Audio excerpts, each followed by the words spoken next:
Hey everybody. Just thought I'd do a random live video, live stream, whatever you want to call it. Yeah, it was one of those days of work, so I just thought I'd jump on and show some new comic books that I picked up. Obviously, they're not new because I haven't been to one of my comic shops in a little while. So I just thought I'd actually, just pretty much just jump on. I don't expect anybody to actually be around. Obviously, it's very late in the States at this present time. I think East Coast is probably something like 3, 4 o'clock in the morning. West Coast would most likely be somewhere in the vicinity of probably, I think, 12 or 1 o'clock in the morning. So obviously it's about 7:15 here in Australia, Melbourne time. So, hey, Ken. Hey, mate. Hope you're doing well, staying safe. Just sort of saying, all I'm pretty much just doing is 5:17 in Japan. Is that in the morning or is that in the in the afternoon? Okay, yeah, cool. Hey, Beeford, I know you're only a couple hours ahead of me, so it's probably like 9, 10 o'clock or something like that, I would say. The spirit of Anzac. That's it, mate. That's it. No, I just thought I'd jump on. I obviously don't do a lot of live streams, my own live streams, unless I've got a specific reason or I can actually have guests on. But I thought I'd just pretty much just show some new books or ones that are probably a couple of weeks or maybe a month old that I haven't had necessarily a chance to actually pick up. Picked them up from, if you watch Simple Simon's channel, obviously Mark from Big City Comics is a what's this evening about this? Cool. Mark from Big City Comics. Obviously, he's another LCS of mine. I have actually two that I get regular pull lists from. So I haven't been able to get down to Mark due to personal stuff and being busy and work and all the usual sort of stuff. So yeah, I just thought I'd jump on now, saying I actually, surprisingly enough, like that is only half of the books that were actually there. So I'm gonna have to wait for another payday to actually be able to pick up the rest of them. So, but anyway, with this, New Zealand must be similar to Japan. Oh, okay, cool. But no, thank you too for joining. As I said, I didn't think anybody be around. I know most of the Aussie guys are probably, been home from work, probably having dinner and things like that. So I thought thanks, Ken. I appreciate it, mate. I really do.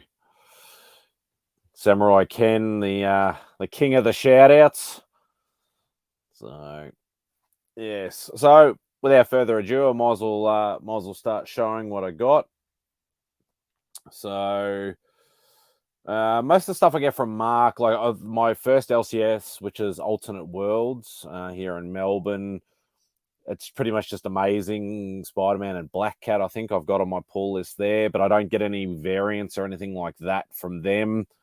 I get everything else from Mark, including variants for Amazing. So now I know this is a homage. I can't really remember which one it is. I know it's an amazing book, but I just can't remember it off the top of my head. Obviously, I'm a bit tired being home from work, but so got Amazing Spider-Man 86. That's a variant cover. I'm assuming it's probably done like by Bagley or something, I think.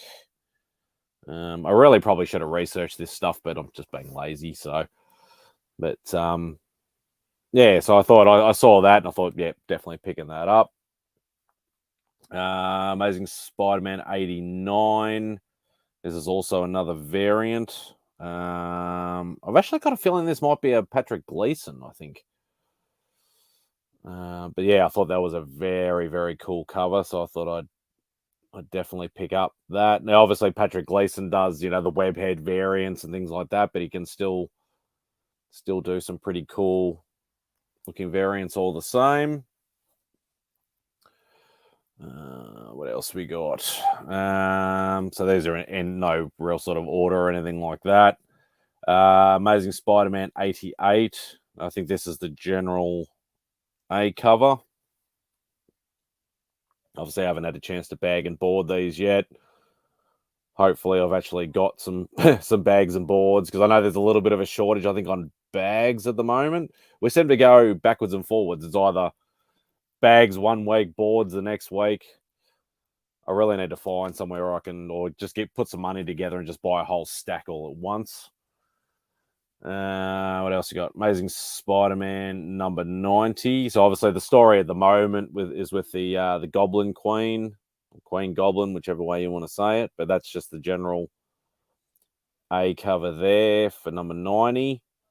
And obviously, like a lot of Marvel titles at the moment, they are all, a lot of them, and unfortunately, like Spider-Man, is going to be going back to number 1 again. But I think they're still keeping the legacy numbers, which is good, because I find the legacy numbers a lot easier to follow than every single year or every 6 months they start a new one at 1 again. It just gets annoying.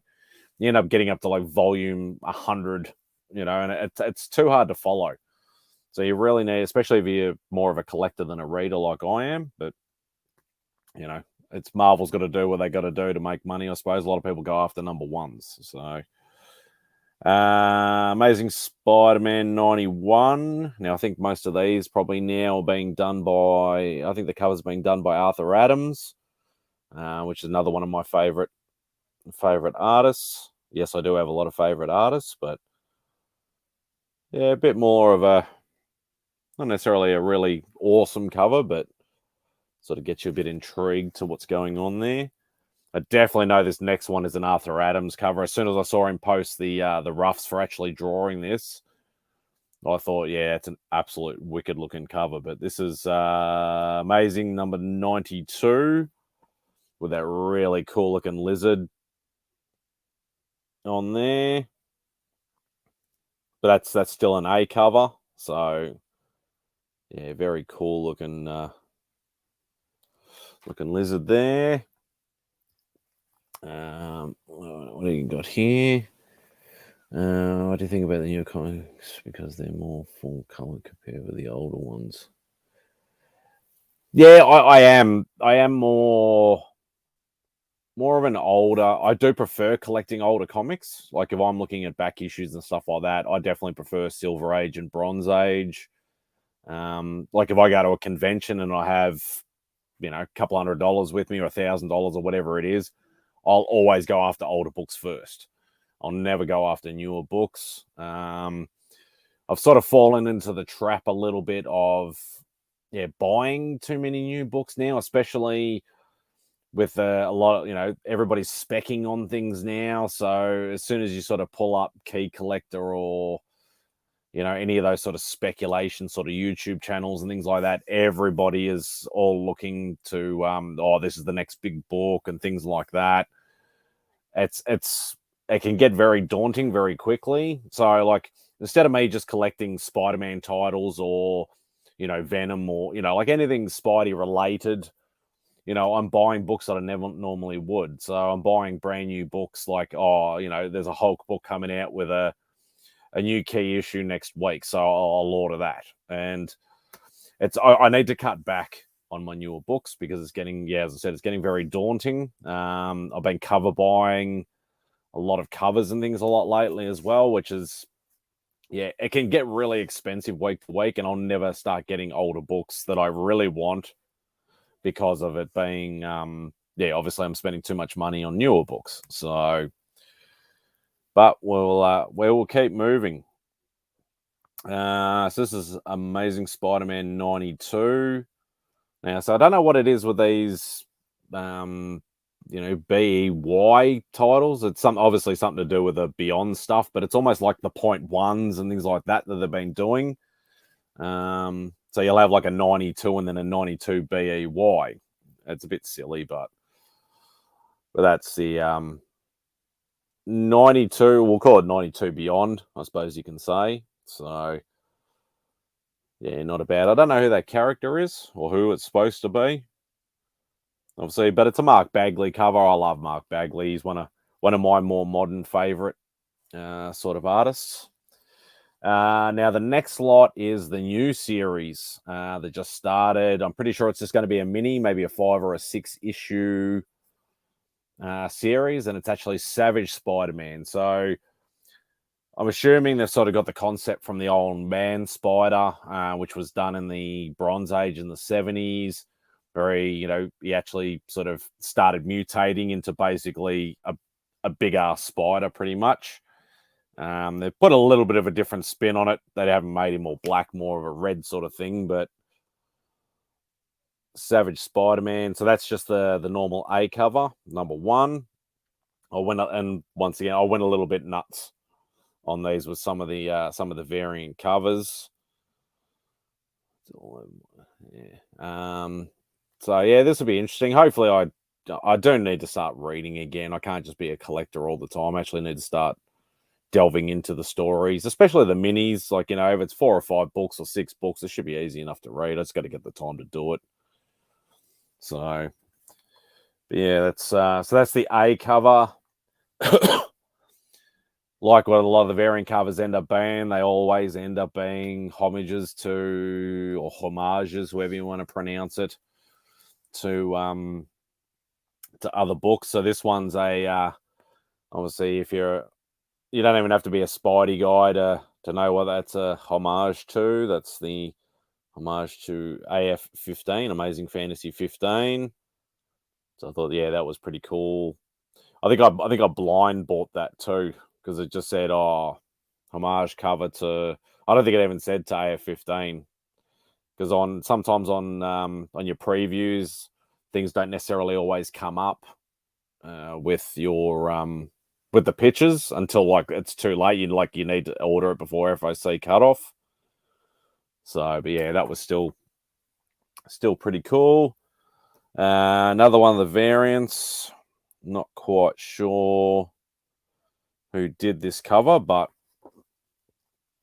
still cool looking cover all the same. What was that? Looks like my wife when I didn't give her my.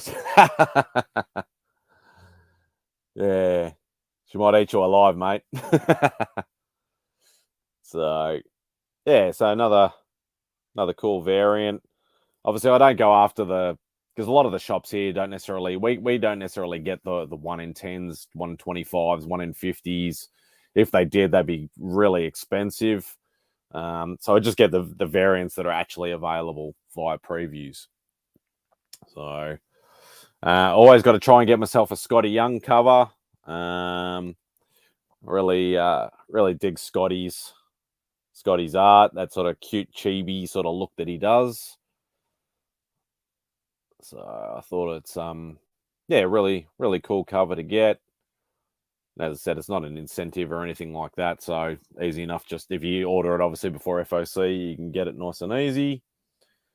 This one I definitely loved. I know this is a Bagley cover. So as I said, like, these are all number 1s. They're all just the variants, but obviously they're a reflection of the normal Spidey in the puddle below. I thought that was a really, really awesome looking cover. I probably should have set up a bit more light because it's very dark in here.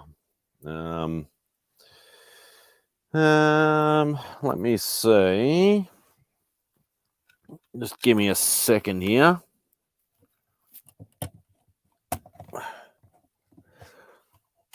See if I can set up a little bit more light.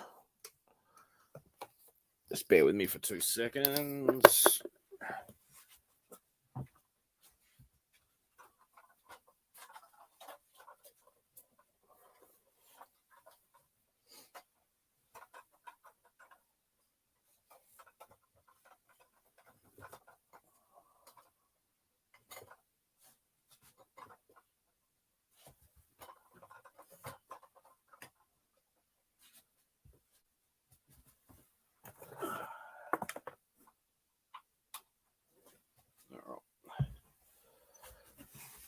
That looks a bit better. All right. Sorry, guys. That's make sure we've got these in the right way. That's a lot better. So you can actually see the covers. It's very dark in my room, so yeah. All right. So might just show that one again. See that? Yeah. So that one definitely can't. Yeah, that's a lot better. The light's a lot better now. So yeah, very cool cover. We know what this is going to be homage to amazing, not too amazing, to the Spider-Man #1 from the 90s series that Todd McFarlane started. He did the first, I think, 17 or 18 issues of. We've all seen a million different versions of this particular one, but obviously the Savage Spider-Man is the new one. Yeah, Spidey in the dark is exactly right, kid. Exactly right. But yeah, I probably should have thought it. It's a bit dark outside now, so. But yeah, no, definitely another cool variant. As I said, I think I went a little bit nuts on the variants. Looks like Venom. Yeah, it does a little bit. Yeah, obviously a brighter version. Like obviously like the red suit, I mean, not the actual thing itself. Yeah, so I really should have looked up these, what covers, who did what, but yeah, another variant cover. Still going with the variant covers for Spider-Man, Savage Spider-Man 1. I don't know why I ordered so many, but they were cool, so I thought I'd definitely get them anyway. So yeah, that's definitely a another cool cover there. Yeah, so that's it for the Savage Spider-Man #1s. This is Savage Spider-Man #2, but this is just the A cover. So a bit looks like he's trying to come out and scare somebody by the looks of it, though. Yeah, no, definitely love those covers. Like as I said, like on previews, sometimes you see them, sometimes they don't show you the picture because it's not available when they actually post it. But I sort of took a chance, especially when I noticed some of the names on who actually were doing the covers, and I thought, yeah, that looks. I know definitely, as I said, I love Bagley's Spider-Man. I love his work, so I definitely, definitely knew I'd order those regardless of what it sort of looked like. So, there's a new mini series. I think it's only a small one. I think it's only like a 3 or 4-parter. I think, and it's Daredevil Woman Without Fear. So obviously based on the Elektra persona done as she's actually sort of her version of Daredevil. So that's the #2. I've already shown the #1 that I've already got. So that's just the A cover for that particular series. And apparently people are liking it. So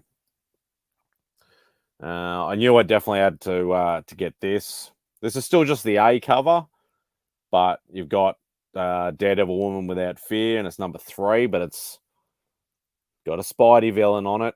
It's got Kraven on it. So knew I'd definitely have to get that. So I should have looked at some of the variant covers for this to see if there was any more Kraven ones. Obviously, me being a Spidey guy, but yeah, definitely a pretty cool color, especially seeing like, you got the color up there, but it's sort of grayscale, black and white down there. It was sort of, yeah, pretty cool sort of idea to do.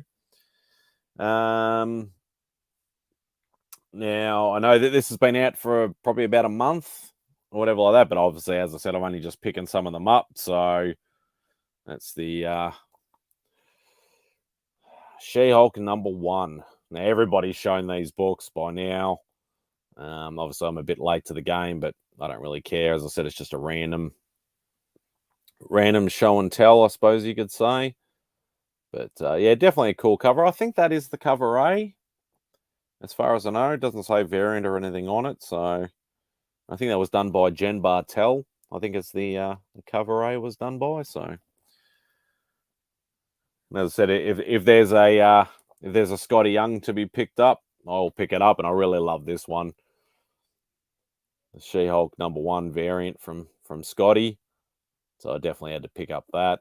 The Scotty Young variant cover sometimes can just be an all-white background, like as you saw with the SpiderMan one earlier, with just the characters in the middle and no background at all. It's a bit boring sometimes, so a bit of color is actually really good to sort of do. So I haven't seen issue. From what I've heard, Ken, like as I said, I haven't read a lot in a long time. But apparently a lot of the people that are reading at the moment are really liking the new SheHulk series. I think it's only done maybe 2 or 3 issues at the moment. But apparently, yeah, a lot of people are liking it. So I did pick up... Now, I don't even know why I haven't got... yeah, I don't even know why I haven't got the normal A cover. It might be still in the box back with Big City Comics, but I did pick up SheHulk #2, and this is all to do with there's going to be a lot. Everybody's going to see a lot of different covers for the Gwenverse event that's happening at the moment, which is a mini, and obviously they're going to do a lot of tie-ins and varying covers and things like that. So they're all doing Gwen as different covers. So you can see it's an ex-Gwen variant. So it's like Gwen Stacy as Wolverine, basically. But it's been done on a SheHulk book, so very confusing. But it's David Nakayama. I love his art. I love his style. So I definitely had to pick that one up at least. So this one was on back order for quite a while, actually. This is Hulk #3 from the new run. I think the new run's being done by Donny Cates, I think it is, which a lot of people are a bit iffy on. A lot of people love Donny Cates. A lot of people hate. He's sort of one of the you either love him or you hate him sort of type guys.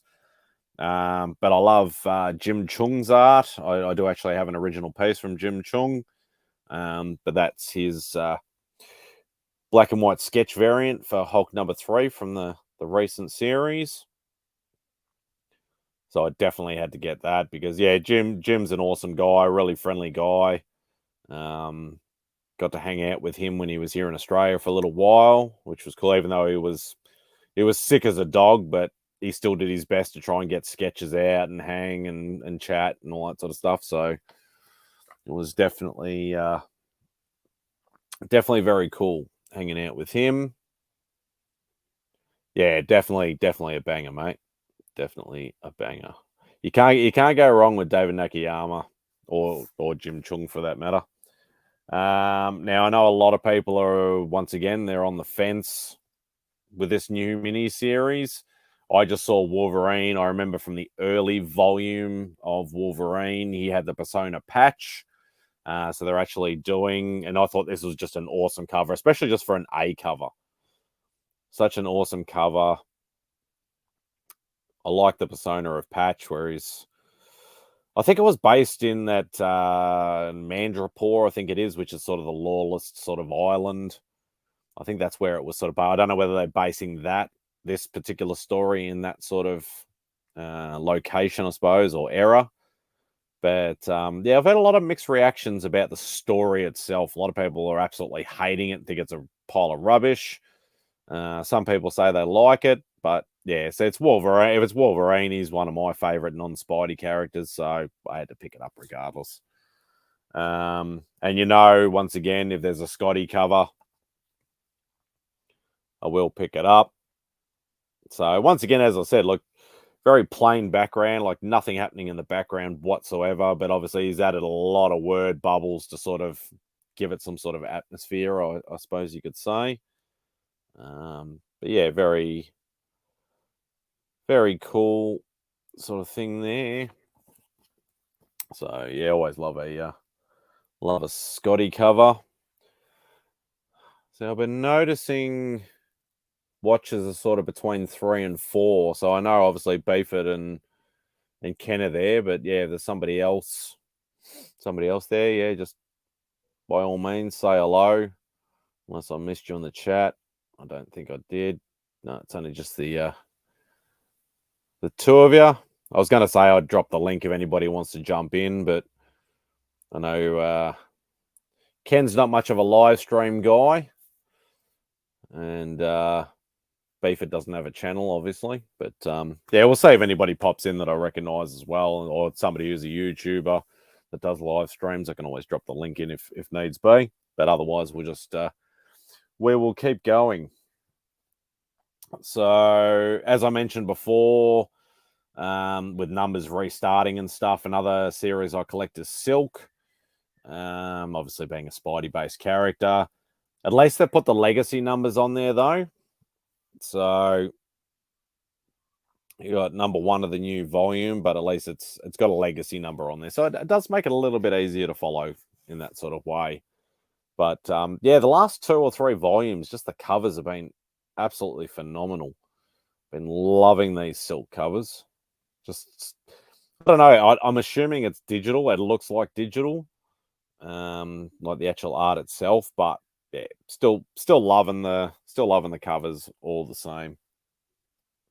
I don't necessarily go too much into the variants on some of those. This is number 2 of the new SheHulk. I've got a feeling this has got a first appearance in it, I think. But the covers, the standard A covers done by In-Hook Lee, another one of my favourite artists. He does both digital and traditional.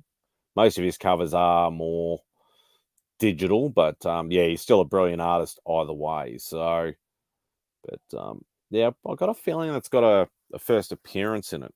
Hang on. Might actually see if I can have a quick look. Let's have a look. SheHulk 2.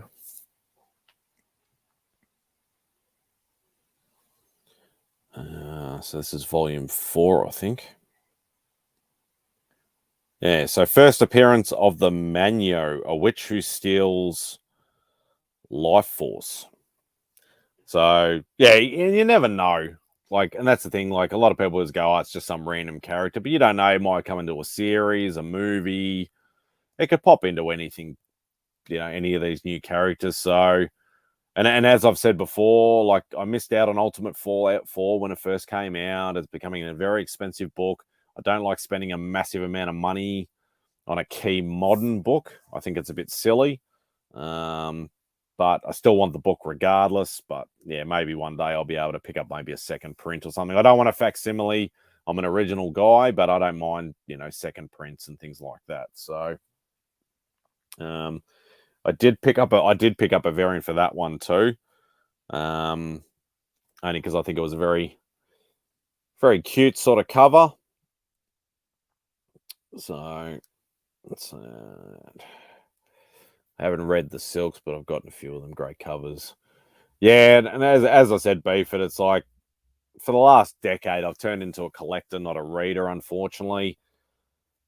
I either don't have the patience or don't have the time. I'm just too busy, just trying to, you know, and I'm so far behind. It's ridiculous. So, oh, hey, Chris, Film Age Studios.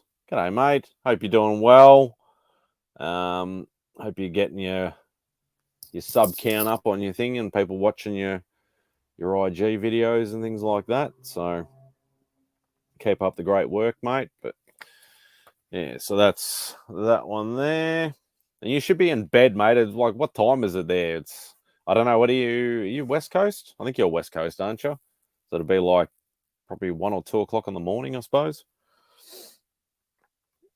What else we got? So another one that I started collecting was a bit of a FOMO sort of thing, and I just kept going with it. Was Strange Academy. So that's issue number 16, just the standard A cover. I should really actually try and read this series as well. Obviously, some sort of formal they're all going to, or they are in an academy. They're all kids, pretty much. So Central, 4 a.m. Go to bed, mate. That's all right. No, I appreciate it, mate. I really do. What else we got here? I collect the covers, but read the trades and oh, okay, yeah, it's probably a good idea. Keep the comics in as good a condition you can, and just yeah, you can sort of, I suppose, not necessarily rip, but obviously if your books get a little bit overread, it's not too much of a drama. So, hey, Mr. Russ, hope you're doing well, brother. You're another one that should be going. You never sleep. Go to bed, mate. But thanks, brother. I appreciate you being here. Yeah, so Strange Academy, number 17. Brother Voodoo on the front cover there. So, yeah, definitely another. I really need to read I need to read some books. I really do. What do we got here? So I don't even know whether I actually picked up number 1. I need to check on this, but this is the new Sabretooth miniseries. Very cool looking covers. He just woke up. Nah, fair enough, mate. I appreciate it. Yeah, so very cool. I think actually the covers are being done by Ryan Stegman, obviously of Spidey fame and things like that. But I need to check whether I've actually got number 1 of this. For some reason, when you order a mini series and you do it just before FOC, sometimes you miss out on number 1 for some stupid reason. I don't know what the deal is. I need to find these things earlier so I can make sure I secure the number 1s, I suppose. Because then they're the ones that usually go up in price. So it's this. Anyone seen the Morbius film yet? Apparently it's a stinker. Yeah, so I had this discussion. I was actually on the Comic Book G-Spot's channel as the featured guest on Sunday, or Aussie Sunday, or Saturday, like midnight or something like that. And we talked about that because he's a big Morbius fan, and he's in the same sort of, I suppose, the same sort of thing I am, where I don't care what critics say. I don't care what anybody else says. Like, I'm more than happy to listen to people, people's opinions and what they think of it. I will always make my own decision. I will always still go and see movies. It's certain movies that people might hate. Like, I know a lot of people hated Venom 2. They all thought it was crap and all that sort of stuff, but I actually didn't mind it. So I'm quite happy to say that. I don't give a rat's ass what anybody actually thinks. That's my my opinion. I didn't mind it. I enjoyed it. Like, it wasn't a great movie, but I still would watch it again if I felt like it. I bought it on Blu-ray, like I do most comic book movies anyway. But yeah, I still enjoyed it anyway. So it's the same with the Morbius movie. I'll still go and see it. I'll still buy it, DVD, Blu-ray, whatever, when it comes out. He's a Spidey-based character. Obviously, I'm going to gravitate towards that, and I'll make my own opinion. If I hate the movie, I'll say I hate the movie. If I love it, I'll say I love it. Either way. So, but yeah, it comes out, what's today? 29th. Comes out on the 31st. So today's Tuesday. So it'll come out sort of, I don't know whether they'll do a midnight thing on Wednesday or not, or an early, I'm assuming they'll do an early premiere and the special people will get to see it early, but normal release will be Thursday. So I probably won't see it first weekend like I do with a lot of movies. Yeah, I get it on Blu-ray. I'm not one of those people that I have to see it the first session on the first night. Me and the missus usually wait, at least a week for the little bit of the hype to sort of die down a little bit before we actually go and see movies. We're actually going to wait a couple of weeks until we saw the Batman. But all these bloody YouTubers kept spoiling it and wanting to spoil it and whatever. Like, I'm not fussed about spoilers too much, but if somebody's going to tell me exactly what happens in everything, I'm just going to... We just bought the Bullet. We went to the drive-ins, which was pretty cool. Haven't been to the drive-ins for a while. Like, even though I'm a Marvel guy, I'll still watch all the DC stuff and the independent stuff. I'll still enjoy it or hate it or whichever.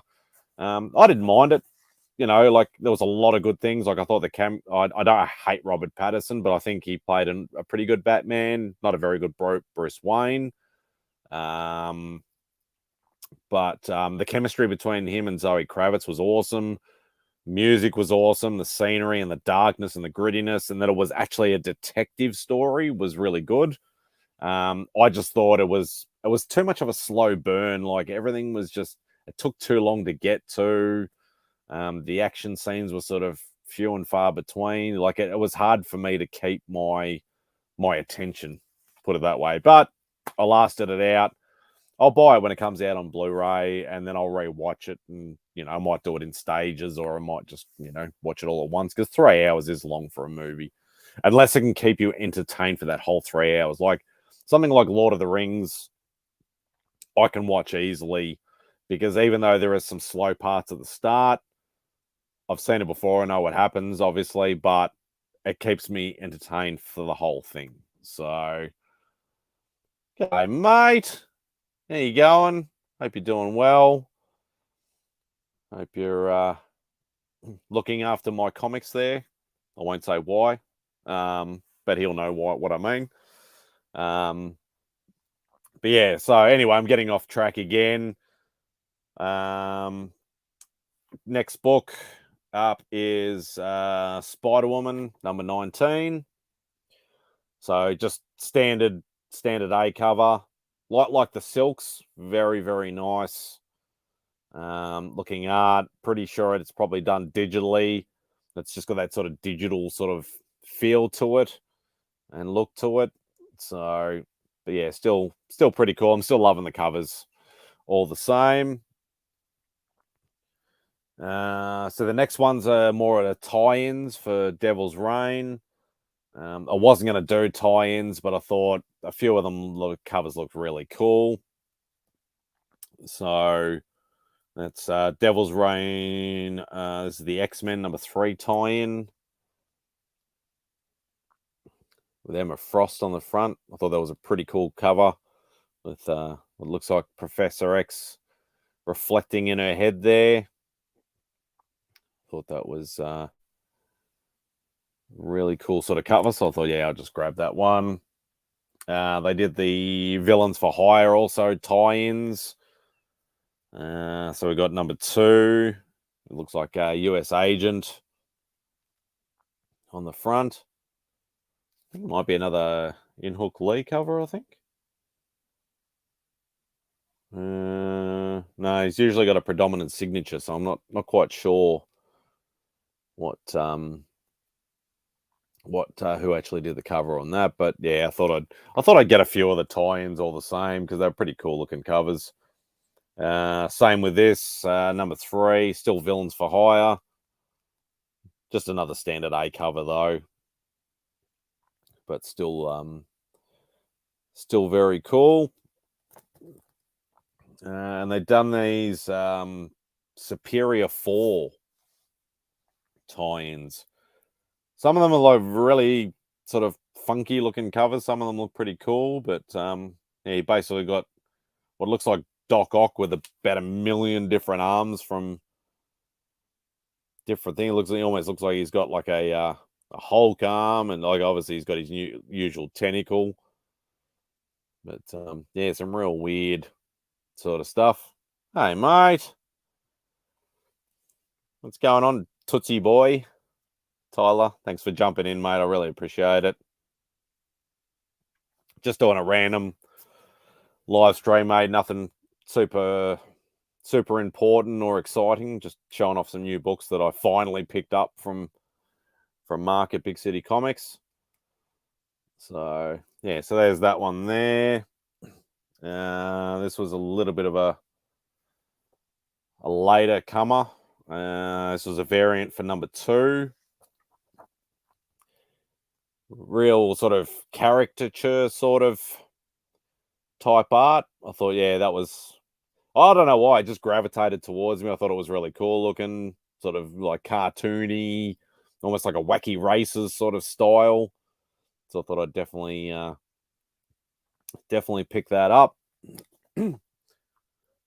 This looks like it's pretty much been done by the same artist, but it's just got the Hulk. But this is a variant for number 3 and a Superior 4.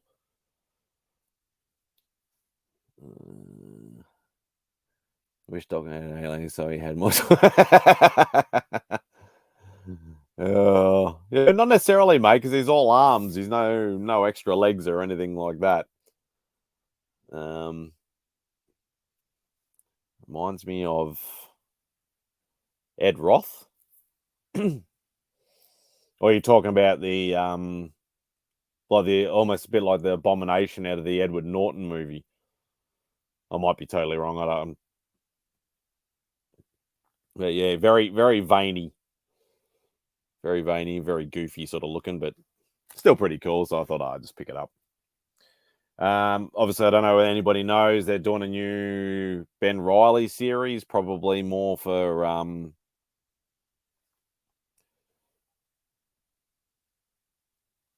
Hot Rod Art. Yeah, I get you now. Yeah, so doing a new Ben Reilly series. I've already shown number 2, but number 1 on a previous haul, but that's number 2, just a standard A cover. From what I've heard, apparently the series is all right. Nothing too over the top, but yeah, not a bad read from what I've been told. Obviously number 3, just another A cover. The art's sort of almost looking a little bit, I don't know what you'd call it, maybe a little childish, little, I'd say cartoony. I know that sounds weird being a comic book, but just sort of looks not sort of super defined or anything like that. So, but still it's a Spidey character. I'll grab it as much as I can. Obviously, there's new Venom series. I think this has been done by Al Ewing now, because Donny Cates went to Hulk. So it looks like some sort of version of like a space Venom or something like that, or maybe when he was doing Guardians and things like that. So it looks like a bit of an interpretation of that. So not a bad looking cover, but once again, yeah, obviously starting at 1 again, which is really annoying. But at least it's got the legacy numbers on it, so makes it good. Now I've got a feeling this should be a Bagley cover for the A cover, but that's Venom number 6. I don't know what's going on with his thing here, sort of making it look like a pitchfork, but whether that's a new design or not, I'm not quite sure, but still like the cover all the same. Obviously, they thought what would be the biggest new thing, the new mini series that everybody was going to follow and talk about and things like that, but I don't hear too many people talking about it. It is written by my boy Tom Taylor, you know, Simple Simon's best mate, supposedly. But yeah, Dark Ages number 5. I think this is either the last or the second last in the mini for these. So I thought I'd, just in case it becomes a big series or whichever like that, I thought I'd jump on it anyway. So I've gotten it from number 1. So a pretty cool Carnage sort of taking over sort of cover there. And lucky last, actually I've got one more thing to show, but this is Thor 22. Now, I don't collect Thor, but pretty much I think since about 18 or 19, there's been a lot of speculation, a lot of first appearances, and I don't know what it is with this particular one. Let me have a quick look. So what is it? Thor 22.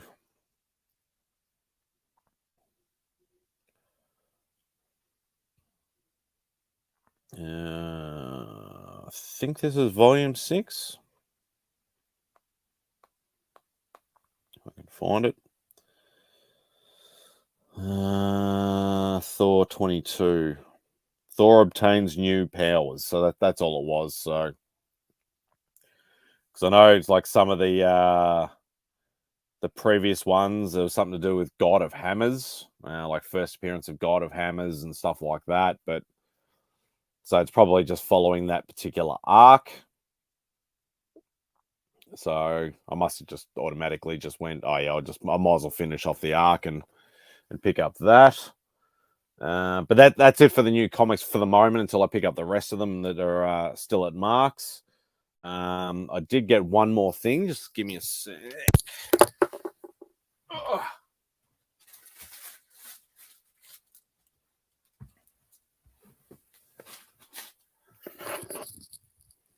Yeah, so one thing I will, just in case, I'll take the risk and I'll chuck the link in the description just in case anybody does want to jump in and talk some shit for a little while. I'll just get a sip of a drink. But yeah, so when I went to Big City, obviously to pick up this haul, or half of the haul, should I say, Mark graciously actually gave me, because I haven't been there since my birthday, which was earlier in the month, right at the start of the month, and he graciously actually gave me a birthday present. So you would have seen this book being given away on Simon's channel for his 1K subscribers, but Mark did say he had an extra copy, and he says, "Yep, I'll give it to you for your birthday." More than happy to give back, obviously, because Mark does donate a lot of books and things to Simon's giveaways and stuff like that. It's free promotion for him as well, so I'm more than happy to promote Mark's thing. Obviously, he doesn't really deal with internationals and things like that, but he does deal with a lot with Australia, of course. He has got an eBay store as well. I don't know whether he does international through that. He may do. But yeah, this apparently is the book that Barry Windsor did all by himself. Like, he wrote it, he drew the whole thing, and it took him something like 15 years or 20 years or something, because it's pretty full and pretty decent sized book. But he basically did it from cover to cover. He did everything in it. Obviously, a lot of people are like, why did it take 15 years or 20 years to do the book? Barry Windsor Smith's art is very, very detailed, and I assume it would take quite a long time to do it.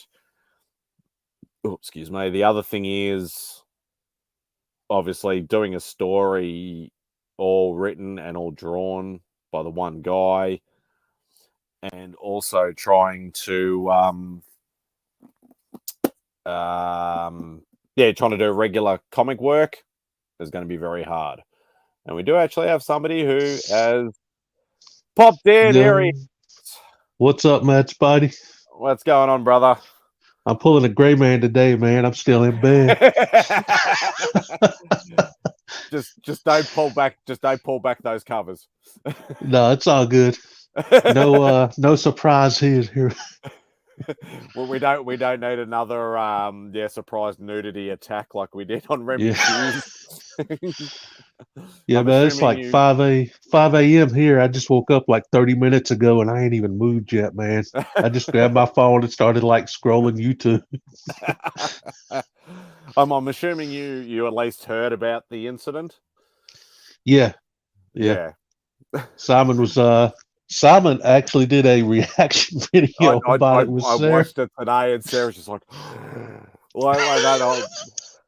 I thought it was absolutely. I'm like, man, that's something to do a reaction video to.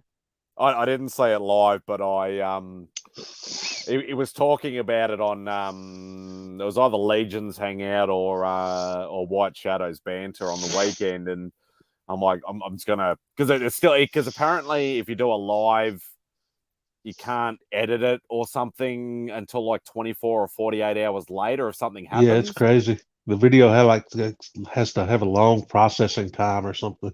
Yeah. So so Remy was talking about it because he jumped on and he's like, is there any way I can do it? He goes, the only way you can literally do it, I think, is you have to delete the whole thing. That's the only way if you want to not get a copyright strike. Yeah. Is to delete the whole stream, but you can't edit it for 24 or 48 hours or something. So yeah, that's It's crazy. It's amazing that people would do that, man. Because apparently the dude had like a micro thing. So why would you want to show that? Why would you want to show it off? Yeah, for real. This is the new convertible model. Yeah. It's like, what? See what's under the hood. Just get a magnifying glass. Yeah. The new Mini Cooper. Yeah, so... Yeah, but apparently, like, Simon was telling me the story that I've never heard of... there was Jig's Kingdom or something or other. Yeah. I'd never heard of that. Is that this was a while ago. Maybe a year or two ago. Yeah, is that a channel that's still going? I don't even know, man. It's so hard to keep up with all the channels. Oh, there's too many channels. But yeah, he was telling me. But apparently the guy was actually like, going for it on the screen, apparently. Yeah, that's what I heard. Right. Some people are just fucked in the head. Oh, God. So what's the plan for today, Russ? Oh, man, I don't even know yet. Mm. I'll probably think up of something. Huh? You still doing your video a day, or have you stopped it now? No, I'm still doing it. I'm going to try to do it every day this year. Oh, God. You're going to go for the whole year? Yeah. Full 365. Wow. Yep. Today's just going to be day 88, I think. So there's a ways to go. And that's the thing, like, by the time I'm like, oh, okay, I've got to watch Russ's and I've got to watch Simon's and I've got to watch, his and hers and everything like that. Like, you just miss a whole cycle sometimes of people's videos and that. And, like, I know, like, I always try and watch yours because I know you're trying to get your hours and stuff like that. And it's just, that's the biggest problem with mine trying to get the hours is most of my videos is like 2 minutes long or less. Because it's just when you try to think of something every day, man, sometimes it's just kind of stupid stuff. Hey, Sarah. We were just talking about your reaction video. It was quite funny. Oh. No, he just woke up. Like, yeah, I just woke up. I'm still just chilling. Chilling in bed. All right, Sarah, you don't have to do a reaction video to Russ waking up. It's all good. Don't worry, I am fully dressed. Oh, God. Yeah, it's so hard. I know Simon, like, I know, like, Sharon says, oh, I've got things on, people's channels just going on loop to try and get their hours up and that. Like, I only just got a new mobile phone plan. Like, I only had 20 gig on my phone, so I was using Beck's iPad to hotspot from home for the internet. But she's got unlimited. I think I'm not 100% sure. But I got a new phone plan, so at least now I have 80 gig, and I can actually hotspot from my phone now. Because her iPad's really old, so the hotspot just keeps kicking out all the time. Oh, so I'm like, so at least I got my new phone now. I can do hotspotting from my phone now, as long as I don't even know how much I'm using at the moment yet. It's only this is my first month doing it. So, you going live from the phone or? No. I'm on my MacBook. Oh, okay. Now, so that's all right. I've still got 66 gig and I've got 23 days. So as long as I don't do too many live streams, I should be all right. So, Beck cracked the shits at Christmas time because, like, when we're at her place, her parents' room is right next to the computer. Yeah. And when I start talking, and we're on the Hangout stream, you start yelling and screaming and laughing, and you start getting really loud really quickly. And if you're doing a stream at like 11:30, 12 o'clock at night, then, the old man sort of cracked it and said, no more live streams after 11 o'clock if you're at our house. So, she cracked the shits and she goes, okay, I'm buying you a MacBook for Christmas. So she did. grabbing the tripod right fast. I'm tired of holding my phone up. Yeah. Yeah, well, I started the stream with just my little bedside light on, so sort of, it was pretty much like me like that. Yep, lost him.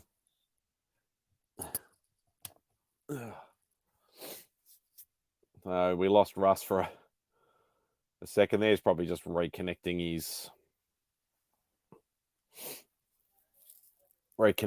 thing, I'd say. But yeah, so as I was saying, when Russ sort of popped in, Mark graciously gave me that. Obviously, Sarah, you'll know what that is. I know, well, Simon obviously he knew about it, and he's like, I hope you don't win. And I'm like, I'll just price tag somebody if I win anyway. But yeah, very cool, and big thank you to Mark for giving that to me for my birthday, and obviously to Sarah and Simon, who gave me a nice gift voucher to help with picking up my my stack of books. And Sarah, that's only half the books that I picked up from Mark. I couldn't afford all of them. So there he is. He's back again now. I dropped my phone trying to set up the tripod. I had a feeling that was going to be the case. Yeah, Mark is a legend. So yeah. So how's the 2022 list going, Russ?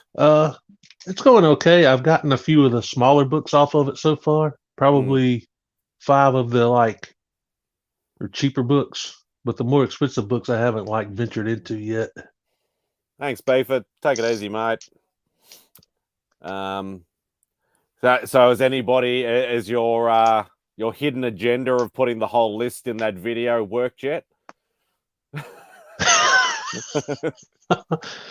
Metarog is the one that actually asked for the whole list. Oh, okay. In the description, yeah. He's like, he goes to a lot of estate sales and stuff like that. So he said he'd keep an eye out for me. Oh, awesome. Yeah, because you had a few Spidey books on that list too, didn't you? Yeah. Yeah.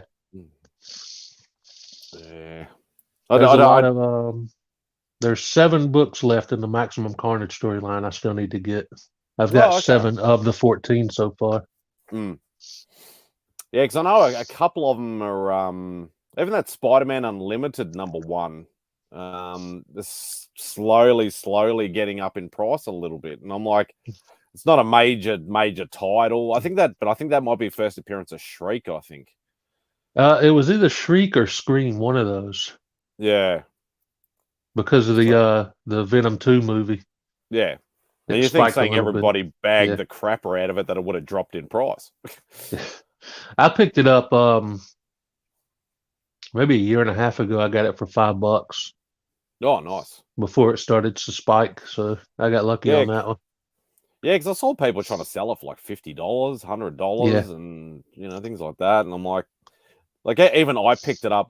Admittedly though, I think I bought it off the shelf when it came out. I think. Yeah, the Maximum Carnage storyline as a whole is still kind of high.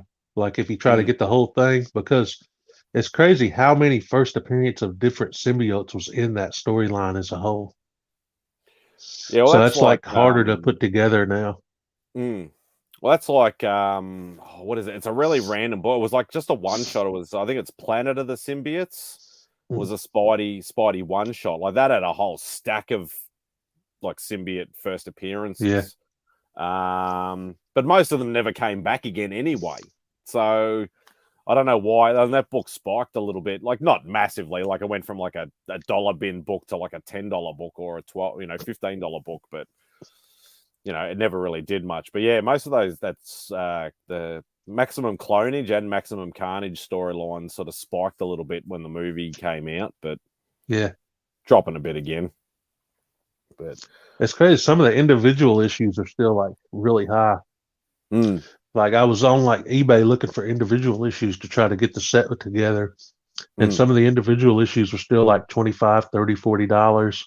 And I'm at 7 issues, that's going to be hard. Yeah, Put that together, starts man. adding up really quickly. Yeah. Yeah, so I'm glad I've finally scanned all my books. Oh, Oh, here he is. the COZ app. Yeah, yeah, finally. Like I started it. Like I had obviously like because Beck had COVID, so I didn't see her for like two or three weekends. So all I was doing was jumping on the Hangout streams and just scanning my books while talking shit for like the whole weekend. So I was able to do it in like about 2 weeks, 3 weeks. So it's good. Now I know at least exactly what I have. So I'm I not need to doubling do up on anything. that, but I'm so But cheap I can't see myself spending like $15 every couple of months to keep the app or whatever. yeah, Is it it's $15 for the year or something like that? it's like $2 a month or Yeah. something like that. But I think you can buy. I think I was stupid. I think I did the monthly thing. I didn't buy the yearly one Ah, because like the yearly one's like $15 or $20, yeah. whereas I'm paying like $2 or $3 a month, which ends up being about $30 a year. So, but See, I I thought, should have done like when the app first came out, I think it was just a $10 or $15 one-time charge, and that was it. And oh, then they okay. decided to after about a year they decided to make it a monthly charge. Yeah, they say more and more people got interested in it, and they obviously Yeah. needed to fund people to upload and actually pay them probably to actually be able to put stuff on there because that'd be a massive job, Oh yeah. absolutely massive. Like you can imagine, like they probably have like they've probably got like just nerds sitting there at home going, okay, you're doing amazing today, you're doing Uncanny X-Men, you're doing Detective Comics, and just start uploading. Yeah. Oh. Yeah, no, that'd be a very tedious job. I definitely need a better way to keep track of my books now. Mm. Yeah, so what I used to do is I used to go through my books, and then I used to use like an Excel spreadsheet, and I'd actually print out like little strips that I could keep in my wallet of the ones I needed. Yeah. But then I found out that I'm like, okay, well, I'm missing like some of the point ones that they sometimes do with the SpiderMan books and things like that. And then I'm like, oh, I need annuals as well. So I end up having about 30 or 40 little sheets in my wallet. Oh My yeah. wallet ended up being like this fat. And I'm like, no. Go in there with like a Chris Jericho list that it just keeps unfolding, man. Yeah, exactly. Exactly. So I had to find a better way. And then I actually got out. I wasn't collecting comics for about a year or two. And then once I got back into it, I'm like, yeah, exactly the same as what you said. I had to find an easier and better way to keep a track of everything. So it's Yeah, I've good. got a It's good. couple recently that I accidentally bought again at the Mm, in the $2 boxes that I already had that I had forgotten about. yeah. And that's what, like, I know some people, like, they have their favorite books that they might buy multiple copies of. Like, I know, who was it? Somebody was telling me, like, they had, yeah, it was Wink Inc., who does these, the company man. He's got 3,000 or 4,000 subs, so he's a big channel. Yeah. And his favorite book is X-Men 3 or 4, the first Omega Red. Ah. He's got like 50 copies of the same book. Like, to me, I've that's just yeah, it always trips me out when I see pictures like that on Instagram where people's got like 30, 40 copies of the same book, or they bought like 10, 15 copies of a new comic book day book. I'm like, mm. why, dude? You know, I mean, I if can you're a seller, understand. I could see Yeah, why, but exactly, like if exactly. you're But just getting them to keep, yeah, yeah, it's a bit. but I think the most I have a single copy of, I got like 6 copies of Superman 75, The Death of Superman. And that's Mm. like the most copies I have of a single book. Okay. Yeah, so I found like obviously going through them, I found a couple of doubles here and there, Yeah. but that's only because obviously I bought a small stack and I'm just going, oh, okay, I've already got it, I'll just put it in there or whichever. But yeah, it's just I can't see having doubles of anything besides if you're a seller be Yeah. any use. Like I can understand if you've got a slab and a raw, like slab for displaying, raw for reading, fair enough. But if you got like 10 slabs of the one book or 10 raws of the one book, I just find it a little bit silly. Yeah, yeah. If you're just collecting for yourself, like, Yeah, like I don't sell anything, like I give stuff away occasionally, but I don't sell anything, so I'm not going to want even 2 copies of one particular book. yeah. So I'm not a seller either. Most of the time when I end up with doubles, it's because I get like AOKs or something or stuff like that. But there's a couple books I did buy doubles of, like, on purpose, just to upgrade the copy. Yeah, well, I can sort of understand that, and then you were like, "Oh, what am I going to do with the other copy? I couldn't be bothered doing eBay or auctions or whatever like that. I'll just leave it Usually I in there." keep like the lower grade copy. I'll just keep for a reader copy because Speaking I'm the type that I like to go back and read older books sometimes again. speaking of the doubles man, he's not the doubles man. He's like the Yeah. quadruples man. Well, to be fair, I mean, most of the covers that he gets doubles of is like some awesome Jenny Frison or Carla Cohen or just some crazy sexy art. Yeah. If you're going to send them as AOKs, okay, I'm going to keep these specifically for AOKs, or I will eventually start selling my doubles and stuff like that because the books might rise. You might spec on them yourself a little bit. Totally understand. Some of the doubles I've seen Simon buy, those, like, I wouldn't mind having those doubles either because he buys some like crazy sexy covers, man. Oh yeah. Oh, I've seen the small stacks and stuff like that he's got, that he's like, oh yeah, this is for this person and this is for this person, and or the ones that he's like, oh, that was for Christmas 2010, or something stupid like that. Not that bad, but he knows what I mean. So, and I know I need to pop around too, Simon, at some point, because Beck did pull out some stuff out of storage for you now that you're a Star Wars guy. Yeah, she's been trying to get rid of these for a long time. I'll tell you the story, obviously, when when I pop around or whatever. But I've still got a couple of books. The when I won the giveaway from Slim Comics and More, he chucked a couple other books in there, and they're not Marvel books, so I don't want them. I'll just give them to Simon. Are you still doing your giveaway? Or are you giving up on that for, yeah? Oh, no. What I decided to do is I decided to AOK the giveaway prize. And, okay. Yeah. But everybody that was entered in that giveaway, I kept their names. So when I do the next giveaway, I'm going to automatically enter everybody that was entered before. Oh, yeah. But yeah, I sent the book over to my buddy Chop and Drop. He's a huge SpiderMan fan. He's definitely a worthy person of an AOK. He follows everybody's videos. Comments on everybody's videos. That guy's like everywhere. Yeah. I don't know how he does it, man. He must not sleep either. Yeah. Because keeping up with everybody's impossible. You're an absolute legend, mate. I did say thank you in the thing, but Tate actually did a shout out for me on IG to try and get me a few subs. Within 24 hours, I'd got like another 10 subs. So, oh, nice, man. What are you sitting on now? Very much appreciate it. I'm on 245. Yeah, getting close to 250 though. I've been on 245 for about 2 weeks now. My subs are going very slow. I've sort of given up on trying to do the push and and all that sort of stuff. Sometimes it just stops for like multiple months at a time. Yeah.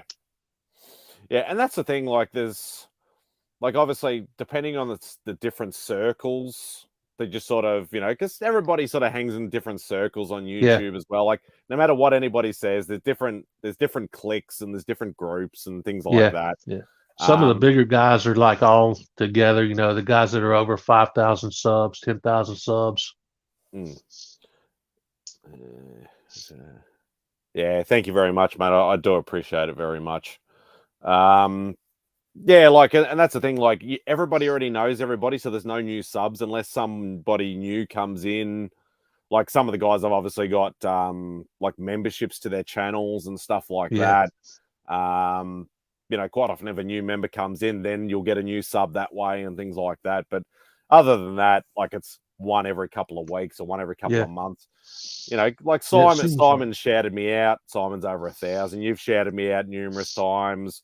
Matilda's shouted me out. She's, on almost 600. Rod the Reekin has shouted me out, and he's on a couple of thousand.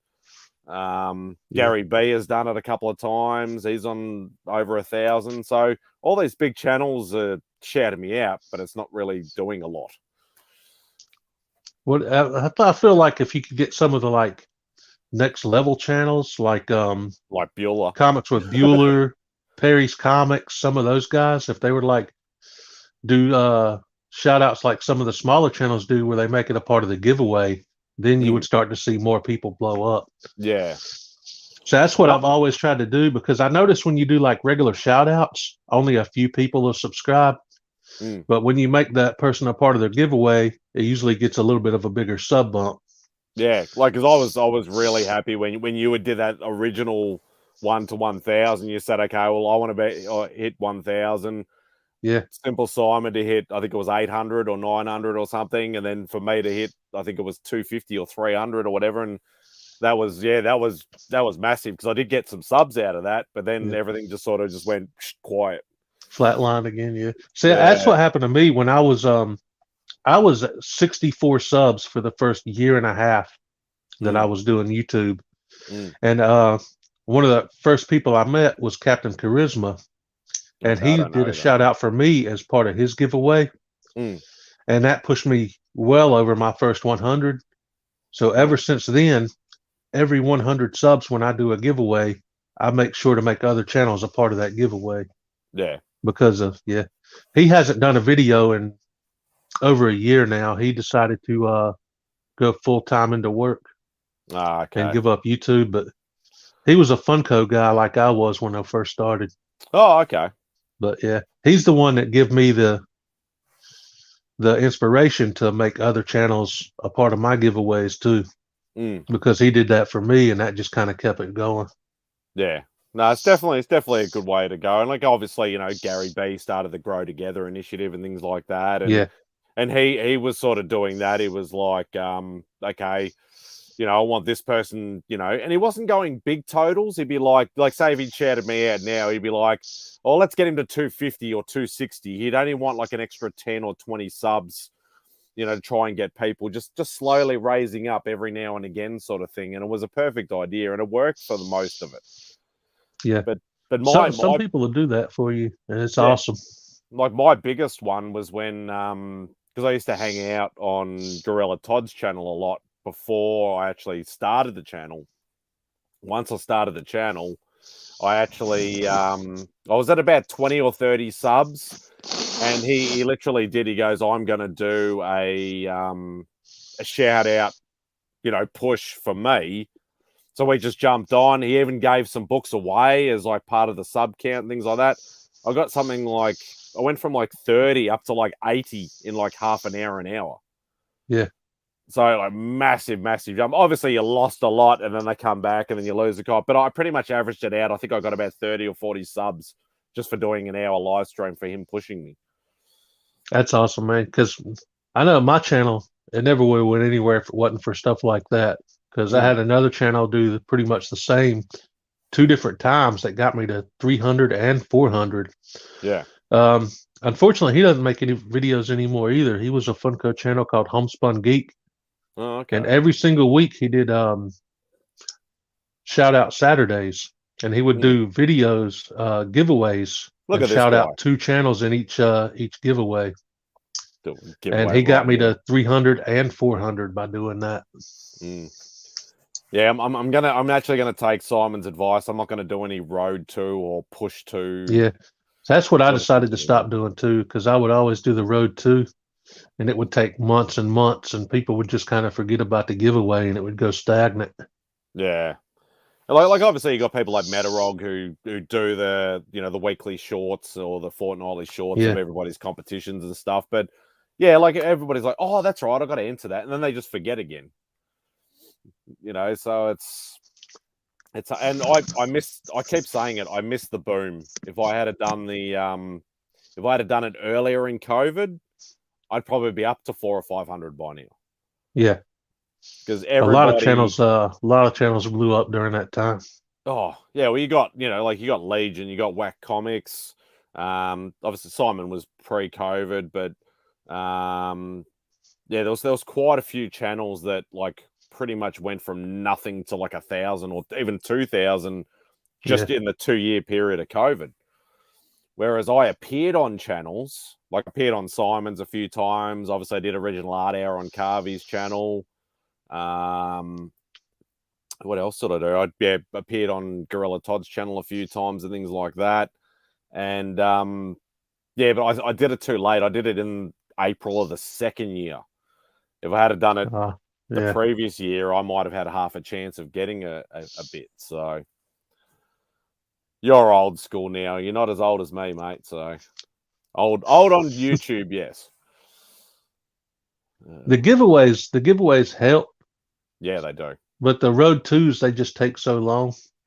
And that's what depending on yeah. Simon would say to me, he'd be like, don't do a road two, like announce maybe 5 or 10 subs before you hit a total. Yeah. To say, like, this is my 300 subscriber giveaway. If you're like a 285, 290 sort of thing. Because then you think, well, some people are going to see it and go, yeah, I haven't subscribed. I need to subscribe to enter and all that sort of stuff. Yeah, that's what I'm going to start doing. Because I'm still going to do them like every 100. Giveaways every 100, but I'm going to wait till I get like almost at that before I hit it. Like right now I'm sitting at 1,060. So when I get about 1,090, I'm going to do the 1,100 giveaway. Yeah. Yeah, I think it's definitely a better way to go. Like I can understand the 1,000 because everybody wants to hit the 1,000 because everybody thinks they're going to make a lot of money and blah blah blah. You'll make about 20, 30 cents at first if you got the hours. And unless your channel is just like crazy popular. Yeah. But apparently somebody was I can't remember who it was. Apparently somebody was telling me that you actually have to rack up the credits to like $100 before you can even get any money. Yeah, before you even get a payout. Yeah. Yeah. And then YouTube takes like 40 or 50% of that. So it's like get to 100. That's why so many people have like Patreons and stuff now. It's like the proverbial sort of, one, 2 steps forward, 1 step back sort of thing, or yeah, like with Patreon, they take like just I think 10 or 15%, and you get the biggest majority. No, that's good. How does the Redbubble thing and all that sort of stuff work? With Redbubble, they you just give them the design and put it on whatever products you want, and when somebody buys one, they make and manufacture the shirt and ship it to them themselves. So they make the product when somebody orders it, and they handle the shipping, and I think they're worldwide. But you only get like 20% of the profit. They get 80%. Yeah, I was going to say, because they're doing everything. Yeah. Except you're just the face on the T-shirt. That's better than nothing if enough people order your stuff. And with theirs, when you get up to $20, they go ahead and do the payout. So you only have to get it up to $20 to get the payout. But you have to sell like over $100 worth of stuff to get that $20. Yeah. Like in the year and a half, or a little bit over a year that I've had the Redbubble store, I've made a grand total of $37. I was waiting for you to say like $3.70 or something like that. No, I've made because I've sold, actually surprisingly sold like quite a few shirts and stuff and pins and different things. I haven't sold anything in about 6 months or so. So I haven't made anything in a while, but in a year and a half, I've made like $37.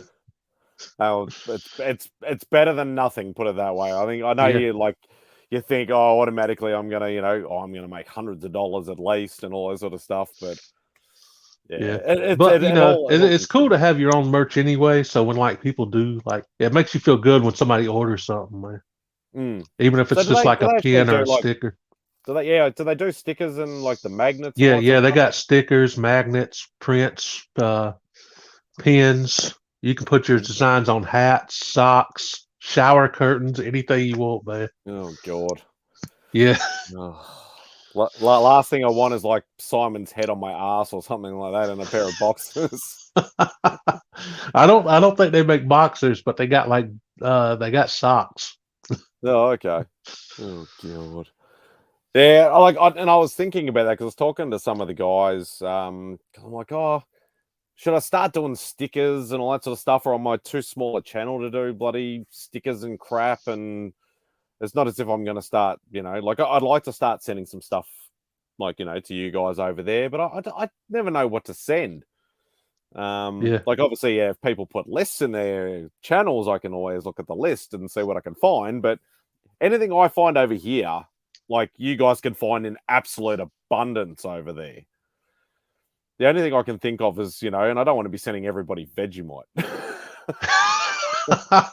because everybody will hate me and unsub me then.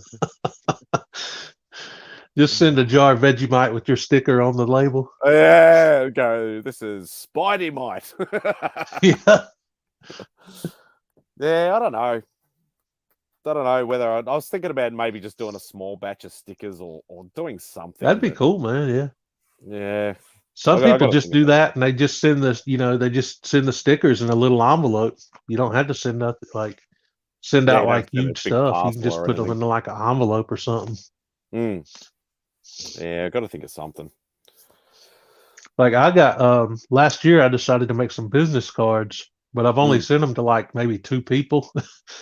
And the rest of the time I like when I go out to eat at a restaurant, I leave my Super Rust card like on the table for the waitress, hoping I'll get like some subs, but it hasn't worked so far. I thought you were going to say, hopefully, get some phone numbers of some lovely Well, ladies. that would be nice too, man. I ain't gonna lie, that would be nice too. Oh God. Yeah, because Simon's got business cards. Yeah, He's got business cards and the small badges. yeah.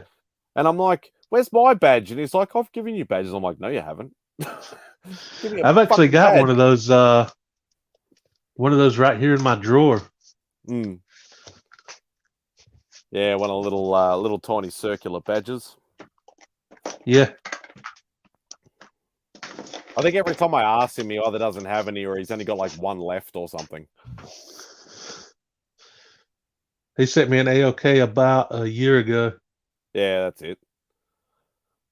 Yeah, because I'd only give it to Beck anyway because she's the one that likes pins and badges and all that sort of stuff. But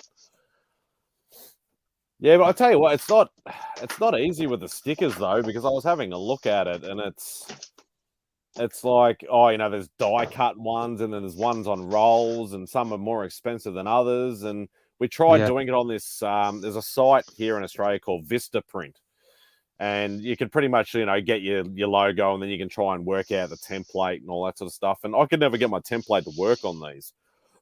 But I know a lot of guys over there use, I think it's Sticker Mule. I think that's Yeah, a lot of people do. Yeah. Yeah. I haven't tried to do individual yet. I just like looped them in with the Redbubble stuff and let them do all that. Yeah. And that's the thing, like it wouldn't be for me, obviously, making any money, just be me, just merchandise, pretty much. Yeah. But I don't know whether I want to put my ugly head on a bloody sticker yet.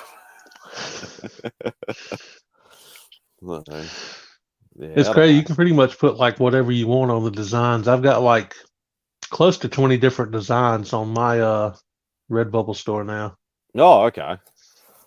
And one you've of had a them's few just like logo a changes, haven't you? yeah, yeah. One of them's just like a pug with the Super Rust symbol on his chest with his tongue hanging out.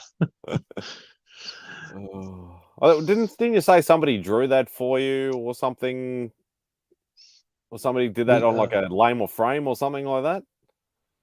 What, the Super Rust? Yeah, the first, one of your first logos. Oh, this one that I got right here on the was Iron Archer Studios. He drew that for me. Oh, okay. Yeah. Yeah, I should probably put that on a shirt design. I haven't even thought about that yet. Yeah, try and do like the old vintage style sort of t-shirts. Yeah. I love vintage style t-shirts. Yeah, I need to start organizing my t-shirts too, because it's besides what's in the cupboards, there's it's getting a little bit silly. Oh yeah. There's just like piles and piles of bloody t-shirts everywhere. Mine, I just got them like all in a dresser, like folded up. Oh no, I've got them. It's funny. I actually even went to the extent of like there's the cupboard just outside in the hallway there. I found 5 t-shirt coat hangers. So it's actually got one hook, but it's got multi-layer, so you can get like 4 or 5 on the one hook. And I have about 20 or 30, maybe even 40 or more of those hangers in the actual cupboard out there. So you can imagine how many t-shirts that is. Plus the piles that are here, plus the ones that are in the cupboard and into my actual wardrobe. I think I worked it out. I think I have something like 300 or 400 comic book t-shirts. Oh dang, man! I think I got like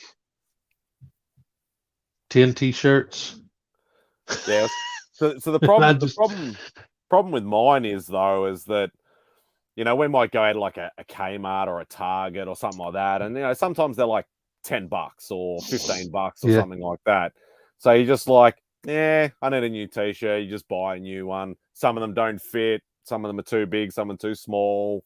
So you just keep buying them. They're like, oh, that's a cool design. I'll just buy one of them, sort of thing. And then you just accumulate, and none of them ever wear out because I'm all constantly buying them all the time. I know most of mine came from Loot Crate when I used to do the Loot Crate thing and the Marvel Collector Core boxes and stuff. Somebody was talking about Loot Crate the other day. Actually, apparently because everybody thought they went bust. Yeah, or they were going to go bust. Mega bought them out, I think. Yeah, they did. Yeah. Apparently, and apparently they're going to start it up again or something, or start putting. Like they're going to do that, but start obviously putting like the Nika figures or something in them. Yeah, better quality stuff in the boxes. Yeah, I know. Obviously, I never got any, but it would have been nice to at least try it. It's funny because I actually started Loot Crate before I even started doing like YouTube videos. Oh, okay. Yeah, I only stuck with them for like 5 months, and this had to have been over 5 years ago now because I've been doing YouTube for almost 4.5. Even back then, the boxes just started getting like horribly crappy, cheap stuff in them. Yeah. I just canceled it. Because that would have been good for some content. Like people do mystery boxes, and that's pretty much a mystery box. Pretty much, yeah. But it's like the final straw for me was when they were doing a Game of Thrones box, and they gave you like an inflatable like Burger King looking crown that you had to blow up. And I'm like, this is the item. Like that's it. I'm done. You can't even give me like a cool art print. You go give me an inflatable Burger King crown and call it Game of Thrones. Oh my god.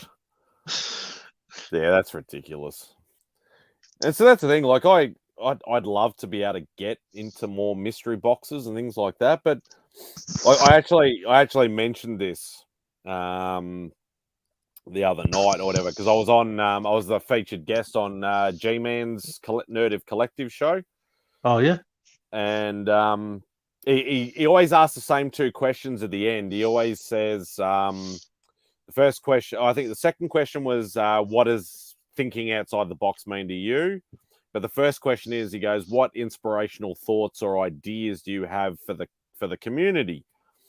And I went a little bit too nuts. I basically said, I said, like, comic community is about inclusion. It's about community and friends and meeting new people and all sorts of stuff. Why is it that so many people do US only? Yeah. I said, AOKs, mystery boxes, even sort of,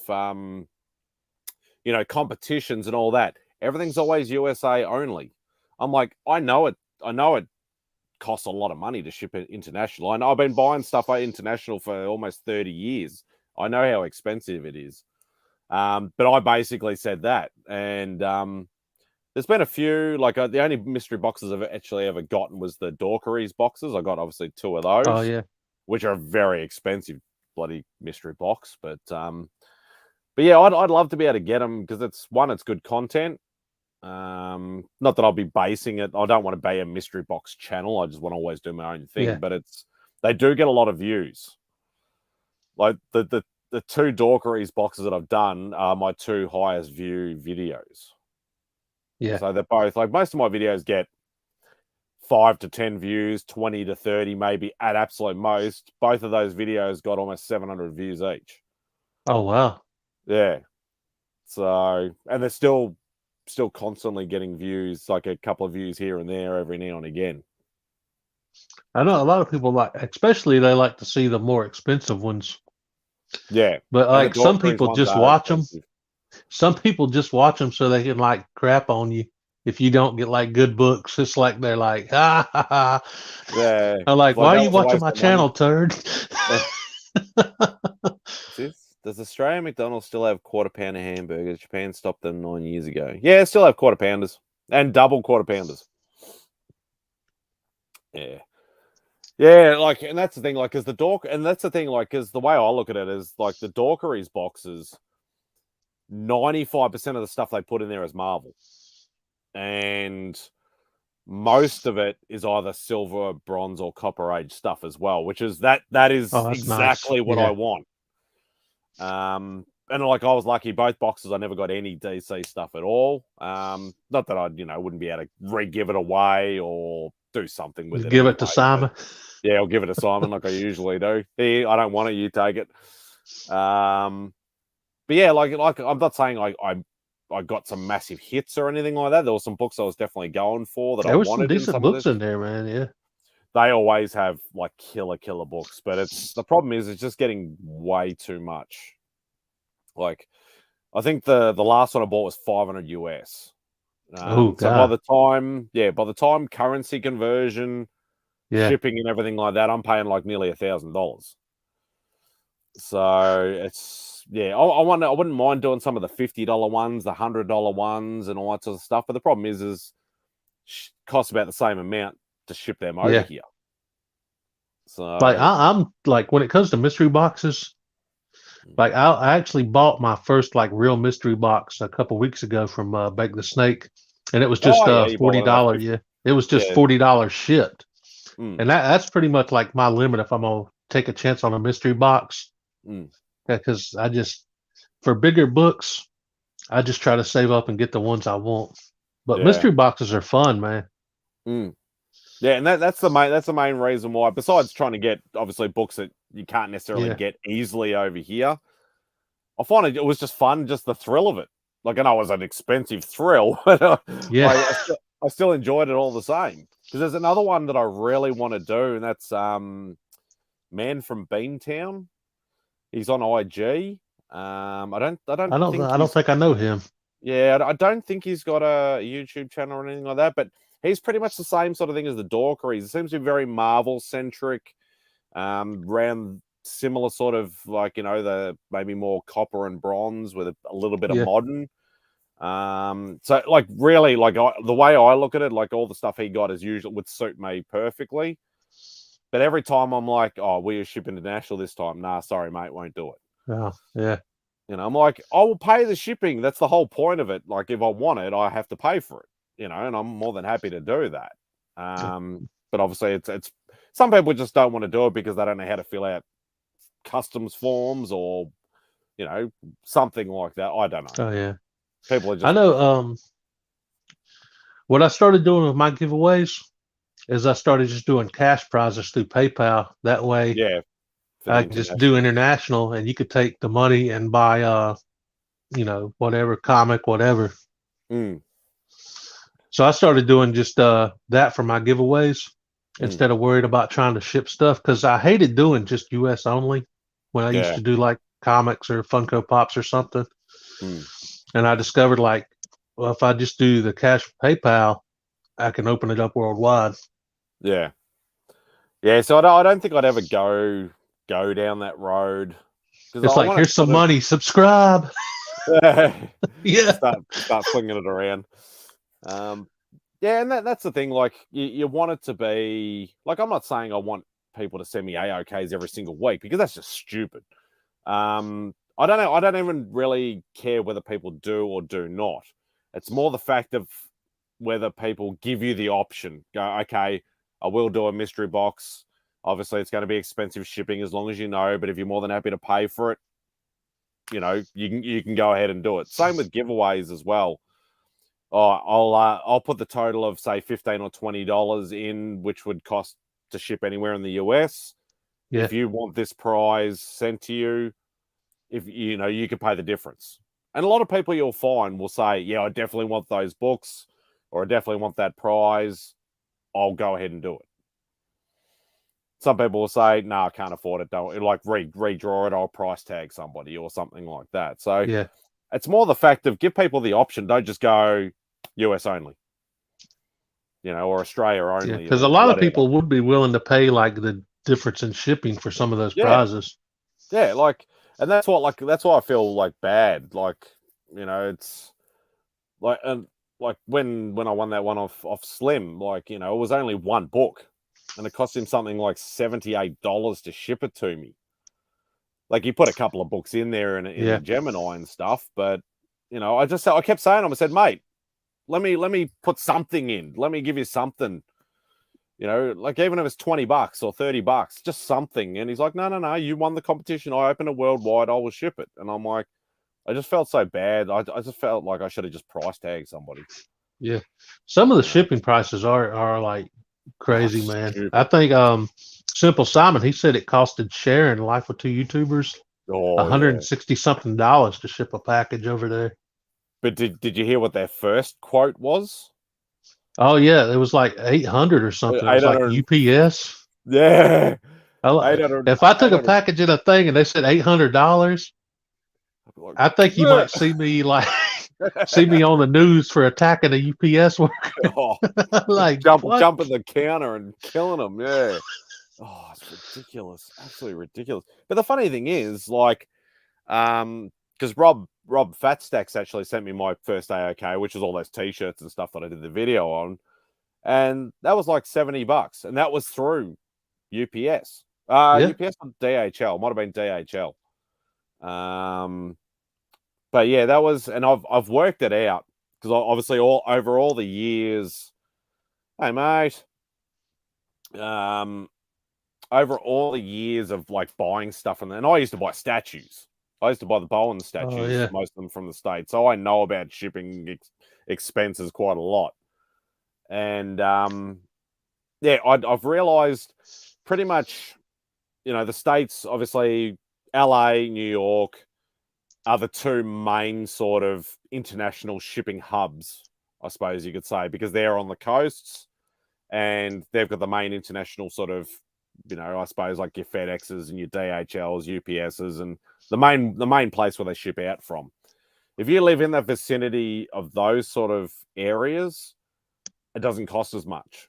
Yeah. But the more ports it goes through, or should I say the more states it goes through, it pretty much goes up $5 to $10 per state on top of what it normally would cost from, say, LA, if it flew direct from LA. So if it's $50 from LA, and say you're in, I don't know, the middle of the country somewhere, and it's got to go through 5 different states to get to LA, then it'll cost $100.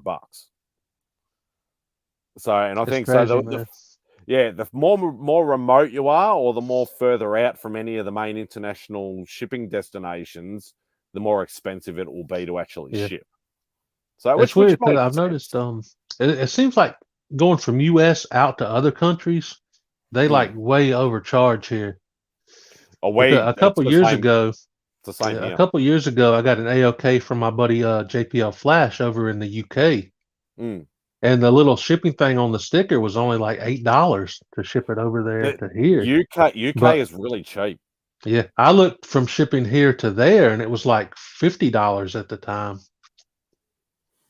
I'm like, how come it only costed him $8 to send it to me, but it would cost me $50 to send something over there? Yeah, what's going on? It's really nuts. It's really. But would you be near like either coast, or are you like in the middle? Yeah, I'm about 250 miles or so from the coast. from Oh, the okay. beach. Yeah. Mm. So yeah, it shouldn't. So it shouldn't go. It shouldn't go through too many states or too many points to get to a major international. So it shouldn't be ridiculous from where you are then. Yeah. Um, But it's just like, I don't know, man, a racket over here or something. no, it's the same here. It's exactly the same here. Like obviously we're very isolated though, so shipping out can be absolutely ridiculous. Like what was I shipping out? I was shipping something. Oh, where was it? I think I was shipping something to. Yeah, it might have actually been UK. I think shipping something to a friend or something in the UK, and it was literally like a little bit like the parcel was a little bit bigger than an envelope. Like it wasn't. It was almost like a half size Gemini sort of thing. I can't remember what it was. It was like badges or something weird, and it cost me something like $70 or $80 or something to send out something that Dude. small. And then about a couple of weeks after that, I bought some comics or DVDs or something, and it was like £12, which is about $20 Australian or something. I'm like, you got to be joking me. Yeah, it is. It's just a rip. Yeah, well. How many we still got 2 people viewing. I'm surprised there was anybody left. I'm surprised there was anybody at the start. I was just rambling. I don't really need watch hours yet. Got to get another 800 something subs first. Yeah. Well, I'll tell you, man, it helps to have the watch hours ahead of time. Because I've seen some channels hit like the 1,000 subs and be monetized like pretty much right away. Yeah, well, that's like what's his channel name? Millions per booth or something like that. He was one of the panel members on the Nerdy Collective, and he said he's on not even 400 subs, and he already has the watch hours. That's wild, man. Yeah, and I'm like, well, if you already got the watch hours, then what do you do? Like 24-hour streams every day? Like, why haven't you got more subs then? It just sounds really weird. But yeah, obviously, must do very popular content. So yeah, I think what hurt me the most is like I didn't do live streams for the first pretty much 3 years that I was on YouTube. I didn't do live streams. Yeah. So all my videos were just like, 2-3 minutes each for like 3 years. You have like 1,000 videos at 2 minutes each. Yeah. And because I didn't really start doing live streams on the regular till maybe it's been maybe a year now. Maybe less than that, like maybe 6-7 months, maybe. I was gonna say it's pity bloody Sharon's not around. She'd get me some subs. She'd be like holding people at gunpoint. Sharon is like she's like the ultimate supporter, man. She gets behind you. Yeah. Your channel will just start. I've gotten like maybe at least 400 watch hours in the last several months just from Sharon alone. Oh yeah, just bloody as she said, like the bloody computer at work's like got this channel on, and Rena's computer's got this channel on, and they're all just bloody pushing everybody's watch hours along. I still need like 2,000 hours, so I'm only like halfway there. It's brutal, absolutely man. ridiculous. It really is. It's brutal. If they ran it off a lifetime, it would be better. But to just do it yearly, it's like it's so hard. So yeah, so if you've basically you've got a timer ticking pretty much then. Yeah, because you have to get to 4,000 within a year. Yeah. And do you have to keep that up every single year? No, I think once you hit it once, you're good with monetization. Okay, because I heard somebody say something about like, you gotta obviously hit all the targets to get monetization, but then you still have to have a certain amount of watch hours and views and stuff like that per year to keep it. Yeah. But I don't think it's like that stupid level. It's like maybe half or a quarter or something like that. It's something like that, yeah. Yeah, so it's because they don't want people just going, okay, we're going to give you money now, and then you just slack off basically. You know, you just sort of go, okay, well, I'll just do a video occasionally. I'll do a live stream for 24 hours. That'll get views for a while, and then just don't do anything else. Yeah, it's funny because you do see a lot of channels hit that level and then kind of give up. Yeah. But I can say a lot of people, like me personally, I'm trying not to think about it. Because everybody's like, oh, no, but if you've got a core amount of watchers and viewers and things like that, the people watch your videos all the time, that should be enough. But you kind of get disheartened by not getting any subs in a while. I can see people giving up very easily, very quickly. When your channel don't grow for like 6 months to a year, it gets discouraging. Yeah. Because like I pretty much went from 0 to 100 really quickly. Like I pretty much did it in less than a month. Yeah. But yeah, the grind to get to 200 like took, a good 6 months or more, or maybe even more. But I reckon in the last this year alone, what are we in March? I'd be lucky to pretty much, thanks to Tate, I think I pretty much only got maybe 10 subs, 15 subs at most for the first 3 months, almost 4 months now. That's crazy. When I hit my 1,000 last July, I think it was. Yeah, I hit 1,000 7 different times. But when it finally stuck, I think it was last July. And my channel had 0 growth until I started doing the shorts videos maybe 2 months ago. Then I got like 60 from that, and now that stopped. So for almost 7, 8 months, I had no growth. Then I had that boost from the shorts videos, and now it's like dead again. Yeah, well, everybody kept saying, like Simon kept saying to me that, oh, do shorts. And I'm like, I can't be bothered doing bloody shorts. It's cool when they take off, but then when you do like 10 of them in a row and they get like 20 views each and they don't go nowhere. Yeah. I think it's, because you got to have a really good gimmick or just show boobs or something like that, to sort of, to get the views. Sometimes random ones will take off that you wouldn't think would. Like I just did one where I showed the Batman comics on the wall over here, and it got 700 views. Oh wow! And that like it'll boost your confidence for a while. Then all of a sudden they'll drop off and not do nothing because for the 4.5 years I've been doing this. Do they only show up on YouTube, or do they show up on anything else? I think it's just YouTube for the shorts. Oh, okay, because I wasn't sure, because I know they shorts put it on like a shorts feed or something, and it goes like worldwide. Yeah, because I wasn't sure whether shorts sort of, maybe went to other platforms because they like most of my views from the shorts come from like Brazil, India, all these other countries, or the places where people spam stuff. Yeah.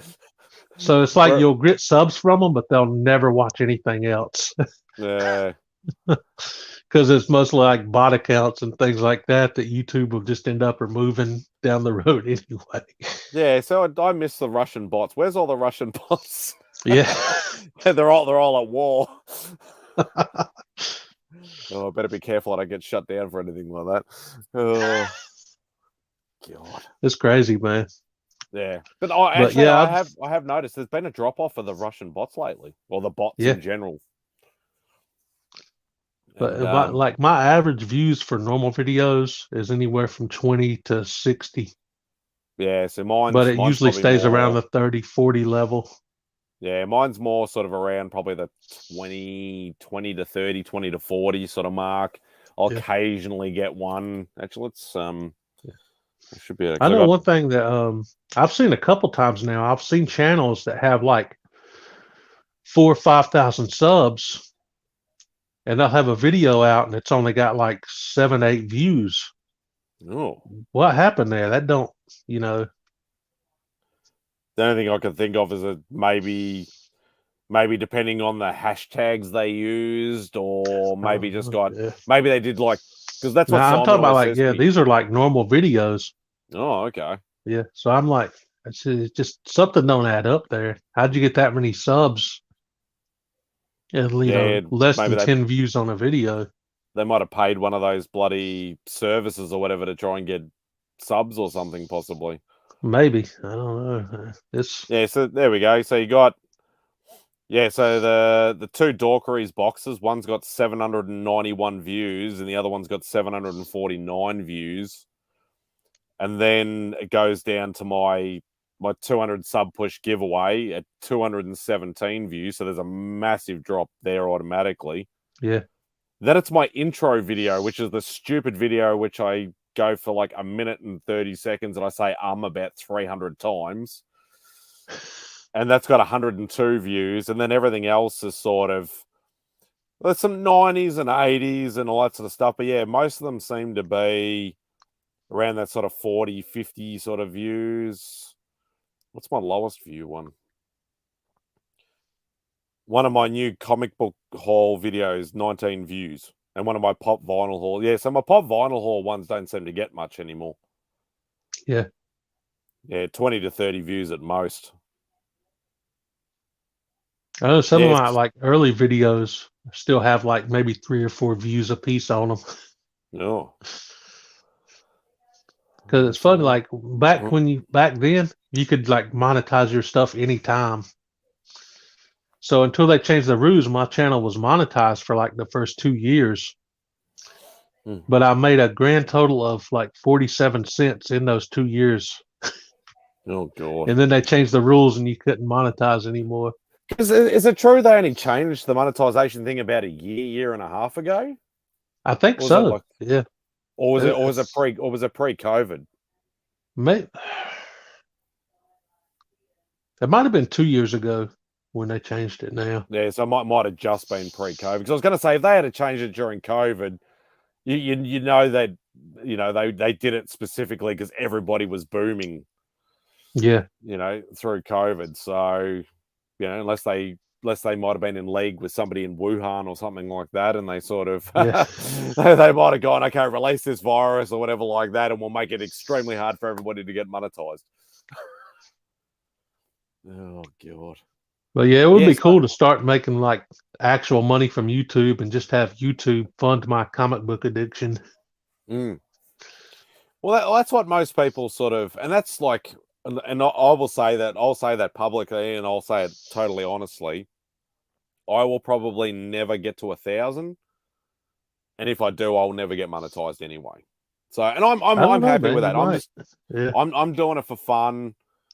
And literally, unless somebody like freaking Comic Tom shouts me out and tells half of his subscribers to bloody sub me up or something, it's never going to happen anyway. But I'm fine with that. If it's something you really love to do, I would say to anybody, like, don't give up. Don't get discouraged if you like don't see it growing, because it took me 4 years to reach 1,000. Yeah, it takes time. Right. Yeah, and like I'm as I said, I'm only doing it for fun, to hang out. Like, yeah, I've said it publicly before. I'm actually doing it to make a few connections as well. Like, as people say to me, "Oh, I'm going to this convention. This artist is going to be here. Do you want me to get in the art for you?" And I'm like, I think about it. I might not necessarily be able to afford it at the time, but I appreciate the offer. And I'm more than happy to do it for people. If anything I can do over here for anybody, I'll be more than happy to do it.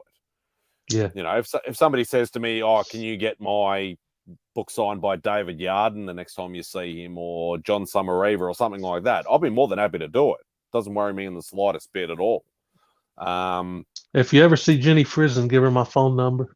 I don't know whether I know she's got a boyfriend, but I don't know whether she's married. Oh, dang it. What's this? I'm glad Comic Tom gave us a shout out. We've never gotten monetized with it. Oh, I didn't realize you got a shout out from Comic Tom. Oh, nice. That is pretty cool. I don't watch his channel, but yeah, I think he's a bit overhyped. I'm sub to him, but I don't think I've ever really watched any of the videos. I try to like most of them. Yeah, the super big channels, I don't really watch that much. I just try to like support all the smaller channels. Yeah, I'm exactly the same. Like I'll be subbed. And I probably, most of the bigger channels are just like spec stuff. Yeah. And I'm more about the collecting aspect, so I'll just tend to watch more collecting channels. Yeah, that definitely happened. No, that's awesome. No, that's really awesome. But yeah, and like it's I'm the same. Like I might occasionally like maybe like obviously you always hear a clickbait. Sometimes you'll see a thumbnail and go, oh that actually does interest me, and then you might watch it.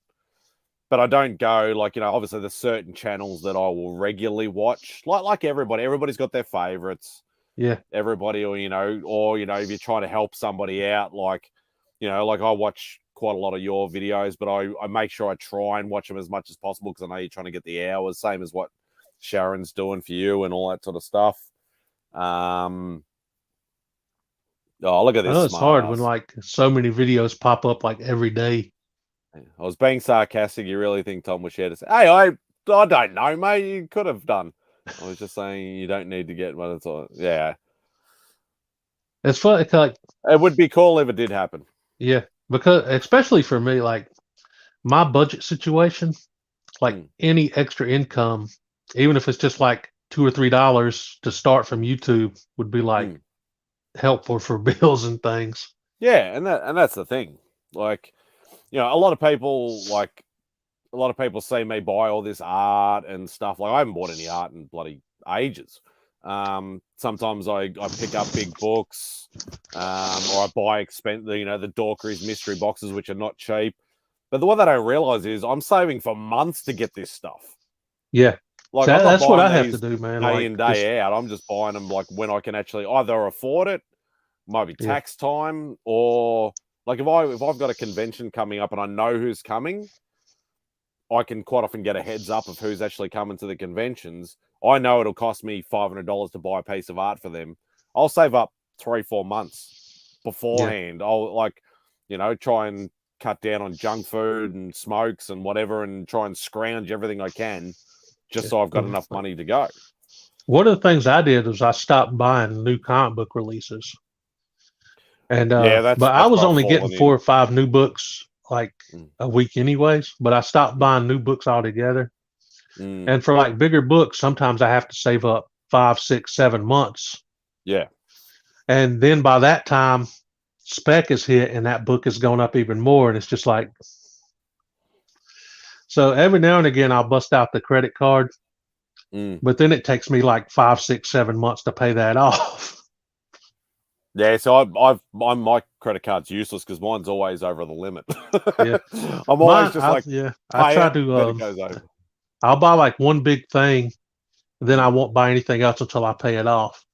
Yeah, because I've only got a $1,500 limit. Yeah, so I was really stupid when I was younger. And I was getting credit cards left, right, and center, and all that sort of stuff. And do you remember Diners Club card?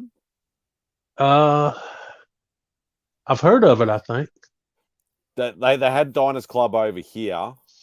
It was an unlimited. Really? Yeah, and I actually had one. I didn't get my first credit card until about 2 years ago. And the first thing I did was I bought that laptop over there, and I bought my PlayStation 4.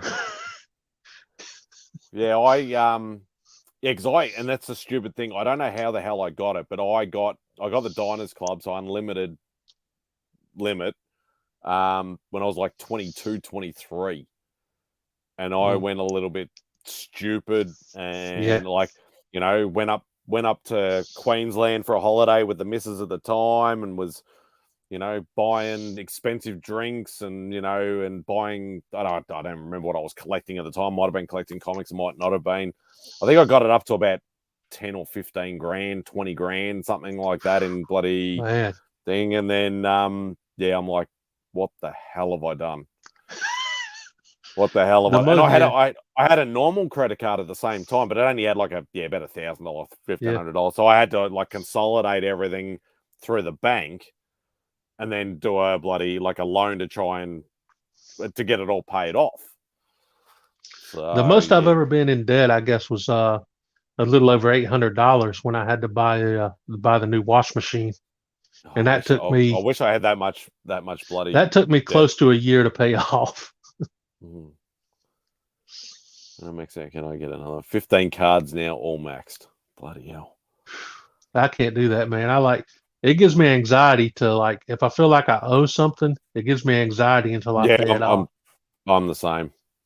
So yeah, like I bought my Xbox Series S about a month ago, Mm, and I still owe 200 on it to pay it off. mm. Yeah, and And it always makes me like angsty, like I hit. because I don't want the interest to build. I like to pay it off quick. Yeah, I'm the same, but like I was really bad. Like I was 50 to 60 grand in Dude, debt when I was that young, like in my yeah, early 20s. Like I went stupid. Like I was not good. The stupid thing is, it was total role reversal. Before, just when I first started, like I always had part-time jobs now when I was, under 18, 19. And I was a real Scrooge. Like I would save every single penny, would barely spend yeah, any money and all that sort of stuff. And I wouldn't do anything. And then I started full-time work. And then one of the guys is like, about 6 months in, he goes, why don't you come out to drinks with us? Why aren't you taking your girlfriend out? Or why aren't you doing this? Why aren't you doing that? You've been a Scrooge. And ever since that time, I've been in debt. But yeah, See, I basically, yeah. I dug myself out. Yeah, I me dug growing myself up, out of all that. just doing like construction work and stuff in my early 20s. I didn't make a lot of money back then because I was getting paid under the table. So it's like Yeah. every little bit that I didn't have to spend on food, I would buy like a comic book or something. Mm. Yeah. A lot older than But you, Lee. yeah, if I would have had like a credit card in my early 20s, I'd probably be in jail right now. I'd be in so much debt. I got my first credit card at 18. Like I couldn't believe, Man, like I couldn't get a bank loan because I was trying yeah, to save up for a car, and I couldn't get a bank loan, but I'd get a credit card at 18. It's like, how stupid is that? for real. Oh, you cheeky bugger! That's Beck. Hey, You I'm going to be cheeky bugger. 42 this year, man. I'm going to be 42 in July. Say that number. Why are you scared? I'm not scared. I'm just playing around. And Beck already said it anyway. Yeah, it was, and it was not fun. Like Beck, obviously, she saw a lot of me going through. Like I'm still in debt, but it's a bit more normal levels now. But yeah, like I was really bad. I was really, It's really crazy, bad. man. Like today, you almost have to be in debt just to have anything, man. Yeah. Like if you don't live beyond like if I didn't live beyond my means a little bit, I'd probably be in a cardboard box right now. Go watch some anime or read some manga or something. Old fart. Cheeky bugger she is. Yeah, so that's a good way to be, Mark. I've never owned a credit card in my life. If you can't, and that's what my mum and dad were always like. They were always like, if you don't have the money for it, you can't buy it. Yeah. But like I've tried to do that now, but sometimes it's just unavoidable. Why is it saying disconnect? What's going on here? Oh, it's my bloody mobile phone. The hotspot's going to cut out. Hang on. I'll put the charger back in. There we go. Yeah, it's like, and that's the thing, like everybody, you always got to save for what you want and things like that. Yeah. But I'm lucky, like, as like Beck's always been like really willing to help me out and stuff like that. And, because I'm always like, oh, but I really want it. And, and stuff like that. And I'm only like $100 short, and she'll usually sort of lend it to me. And then, yeah, I've got to remember to pay her back and all that sort of stuff. But no, she's always been very supportive and very helpful. So that's good, man. Having somebody. I'm very, very lucky in that sort of thing. Don't worry, we'll get Jenny Frizen to you. Don't worry. Let's see. Tyler said you need a credit card to get a good credit score. So now I have 3 credit cards and a bad credit score. Yeah, just blame Tyler. Tyler sucks. It's funny because ever since I got the one, I keep getting like letters in the mail saying, "Get this card, get that card." Oh, I'm like, nah, I'll just stick to the one, man, and I'll use it for like it's not emergencies as when I need it. it's not as bad now as what it used to be, but I used to get like at least 2 or 3 letters every single, like all through Yeah, my 20s, a letter every single week from like all of the companies. Because once you got one, you get on a mailing list and they just keep going and going and going. But yeah, it's actually slowed down a lot now. Like really. I gotta get like one every couple of months now, and I just rip them up or shred them and just throw them Yeah, away. that's what I do, man. Just toss them. Because it's Some just people use one credit card to pay off another credit card. It's like you just I you don't just kind of, I don't know how you do it what's the even over point? here, because it's paying credit with credit, and I don't Yeah, think you can. I don't think it's actually enabled to work over here. I don't think it actually works. I don't know about over there, really. but yeah, that's it. That's what I do with comic books. What, make credit cards out of comic books, like you do everything You else. use one comic to pay for another. Yeah, that's not a bad thing, because like Yeah, you hear a lot of people say, what is it like, make the thing like fund itself, like the yeah. addiction fund itself or That, whatever. that's probably what I should do, but I just selling my books gives me like so much anxiety because there's some Yeah, bigger books that I want to go for, but the only way mm, I'd be able to do it is if like started selling some of my stuff to do it, and I just yeah. or just sell a kidney or something, or sell my body to science. You'd rather sell the kidney than sell some Yeah, of your then sell a books. book. Oh, hey Drew, no, we don't talk about that DC crap here. Hey, Russ likes DC though. but Oh. yeah, if anybody knows wants to buy my body for science for like $1 million, it's for sale. So we can buy Action Comics #1. Yeah, Oh. and Do they not have just a like little piece of it that sold for like 7 grand. do they have medical trials and stuff, that like paid medical trials over there, or? uh, I don't, they probably do. I've never really looked into it, but I'm sure they do. I think I think they do it a little bit here. Probably it's probably bigger business over there, because obviously Yeah, a lot of the but like I don't want to bigger like companies. take experimental stuff and grow like a third eyeball on my forehead or something. Start getting Like tarantula. I'd rather like just sell my whole body to science and you can do whatever you want with it after I'm dead. But don't like be running no crazy experiments while I'm alive, man. Yeah, you say those sort of things, and you're like, it's a paid research thing, and I'm like, what do they give you, like $50 for, you know, losing all your hair around your nuts or something, Yeah, something stupid like that. your skin's gonna turn purple. Don't worry about Oh, it. watch out, Lee's after you now.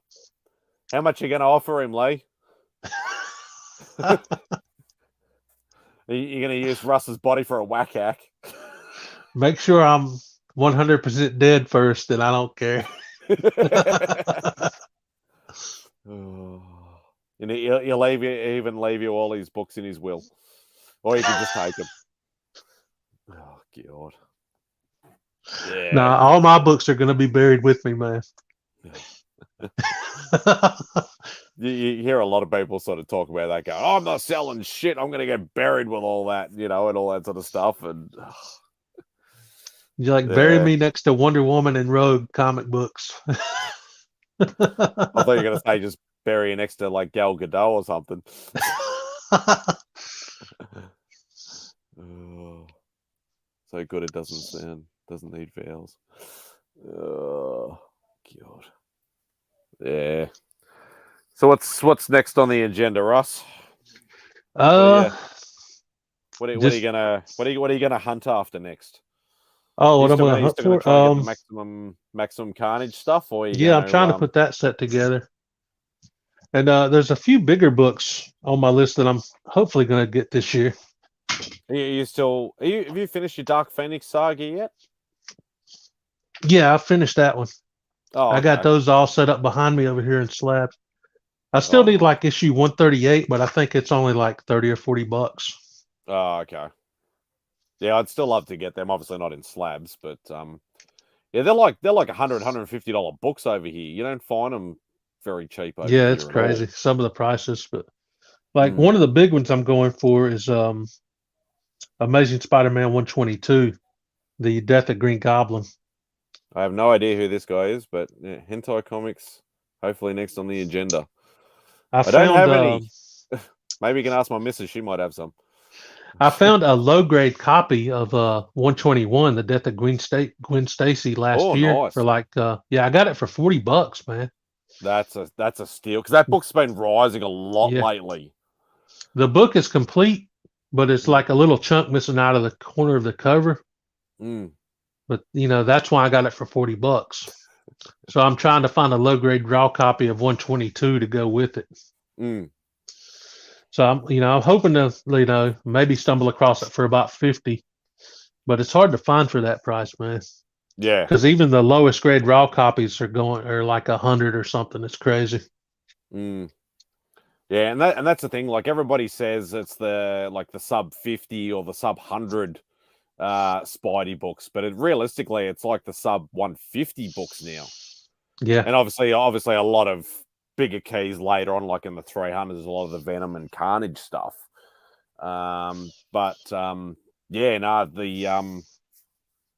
the sub 150 books, especially like Death of Gwen Stacy stuff. Yeah. Obviously, First Punish is always a ridiculous. Oh yeah, that one. one's like insane. Yeah. Hey, Flash Ray. Yeah, some I of used them. to have one of the reprints to that, and I don't know whatever happened to it. Mm. It was the I think it was the Lionsgate movie reprint to Oh, 129. okay. Yeah. Not sure whatever happened to it though. But yeah, I never had the original on that. Yeah, I was still young and naive, but extremely lucky. Obviously, in hindsight, like I found 129 in an antique bookstore for like $5. Oh wow. But I found that probably it was early when I started buying comics. I probably would have been in my early to mid 20s, so I didn't Yeah. really know. I just saw Spider-Man and Punisher.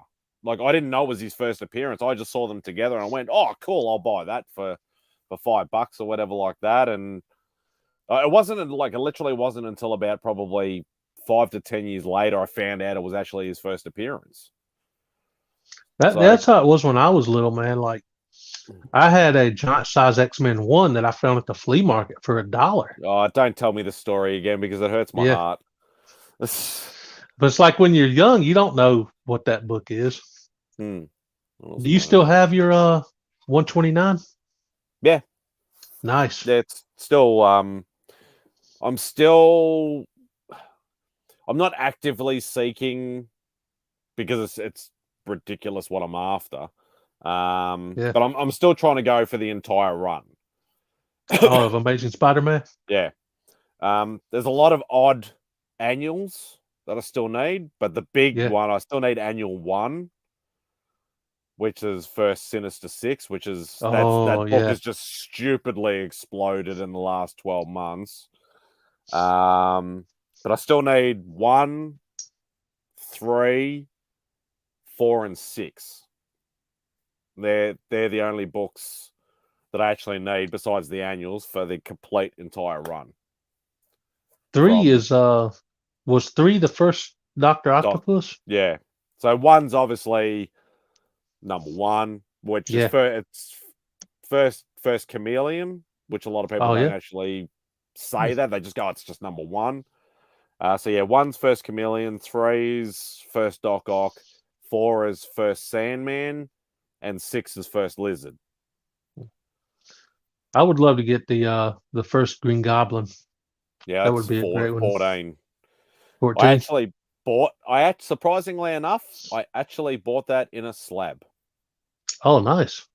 Did you crack it?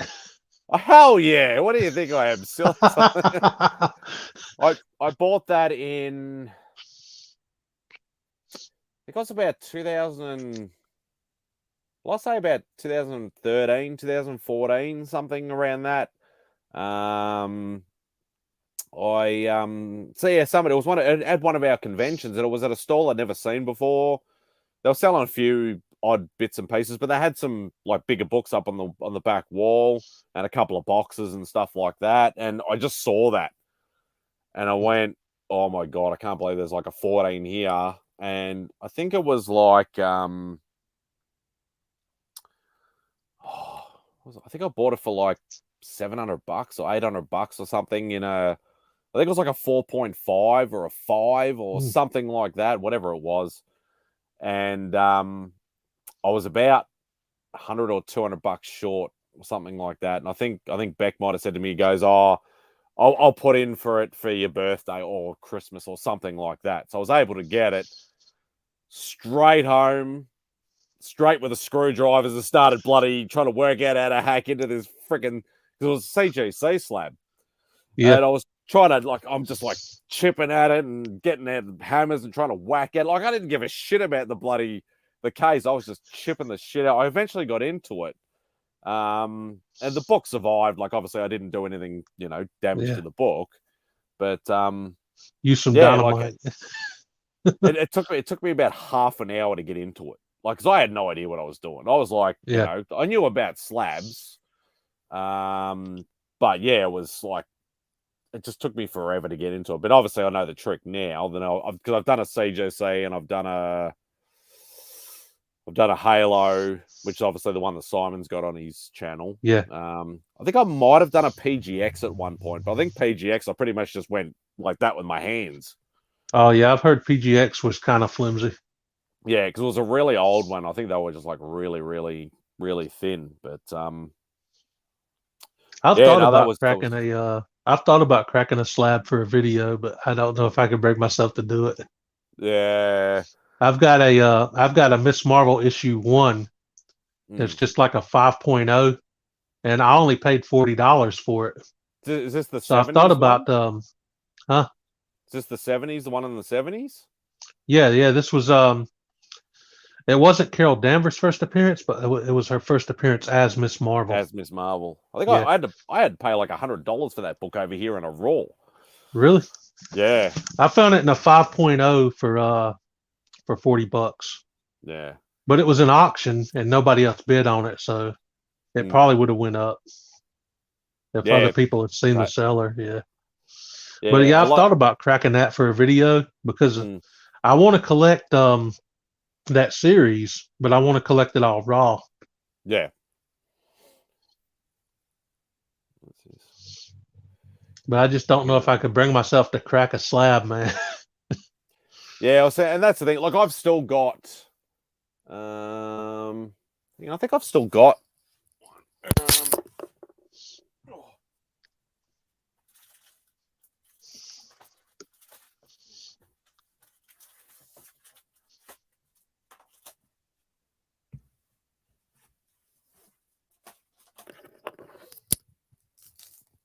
Yeah, so I've so I still want to crack that. Oh yeah, that's a Halo. So, but you can see how it's already got a. There's already a crack chip in it. In the corner or whatever like that, and that's why I got it. Like, I got it for like, I think $30 or $40 Australian, like, shipped. But that's the first appearance of Gamora.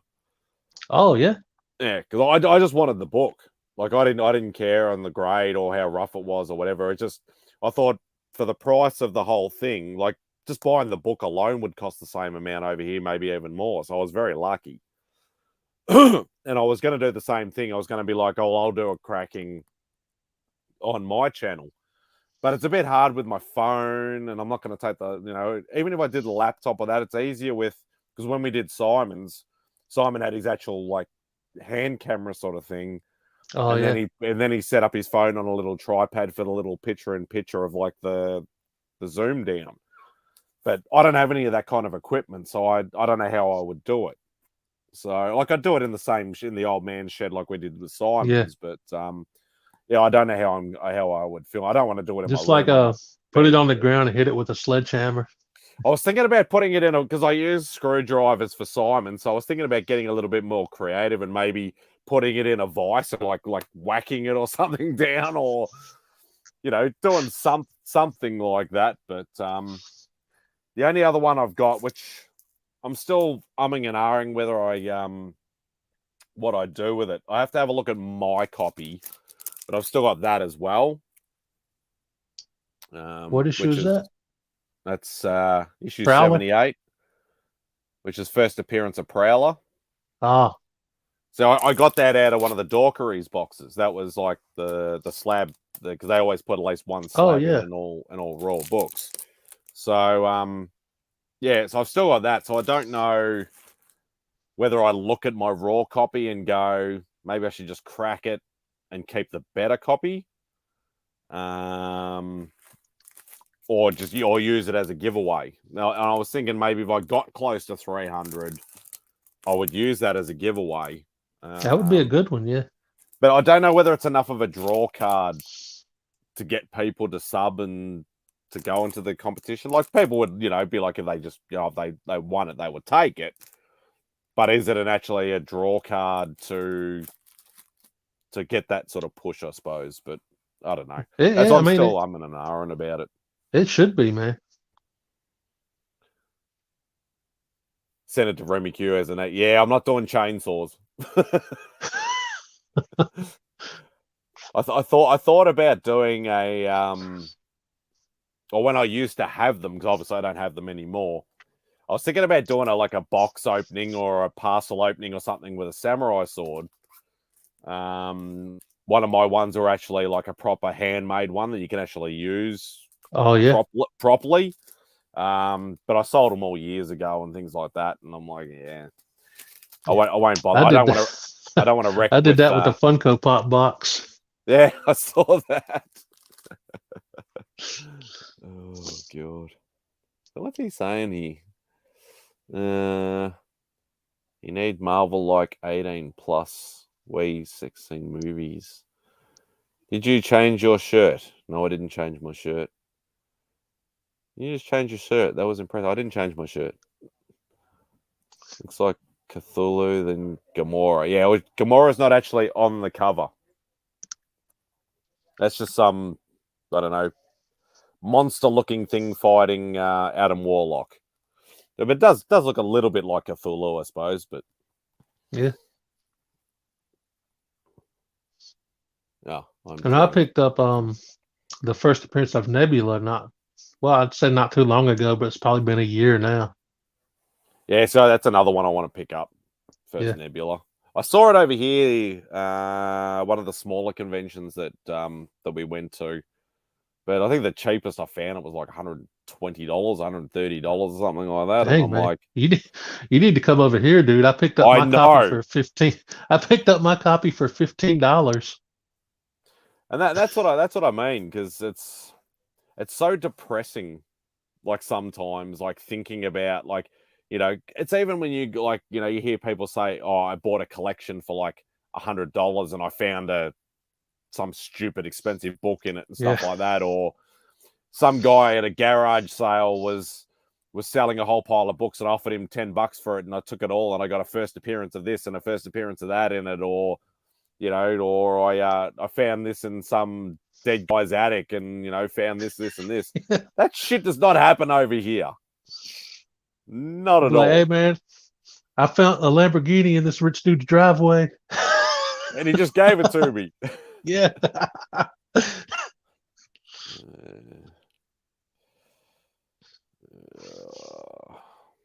Yeah, it's like some of the stories you hear, like people buying collections for stupid little money and finding massive books in it, and like that's the thing. Like most people over here, if they want to sell books, they go to a comic shop and sell them to a comic shop. The only times I've heard of people actually buying collections over here is if they just happen to be right place, right time. Like if they pretty much wait, they go into a comic shop and somebody comes in and they're like, say the comic shop owner goes, "I'll give you $100 for the whole box." And then the other person has just overheard them and gone, "Oh, I might give you 150, done it like that. Yeah. But and that's very, very rare. I know, like in my particular area, Louis, they don't do dollar boxes here anymore. They eBay prices everything. So when I see like channels like Night Tiger or Lady Fantastic showing like 50-cent book hauls with like 10 to 15, $20 books that they got for 50 cents, I get jealous, man. I'm like, I want to live where you live at. Yeah. Yeah, well, it's like us. Like everybody, they go, "Oh, don't you have dollar bins over there?" I'm like, "What's a dollar bin?" Wait, there is no such thing.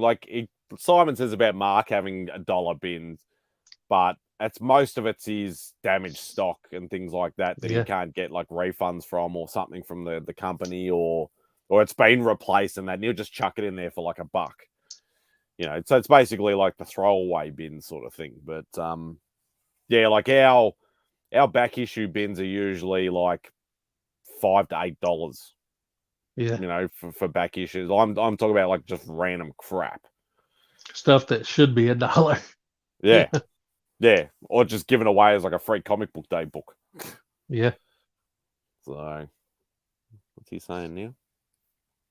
Dude, you are like Australian, but like farmer Australia vibe or like non-city Australia. Am I correct?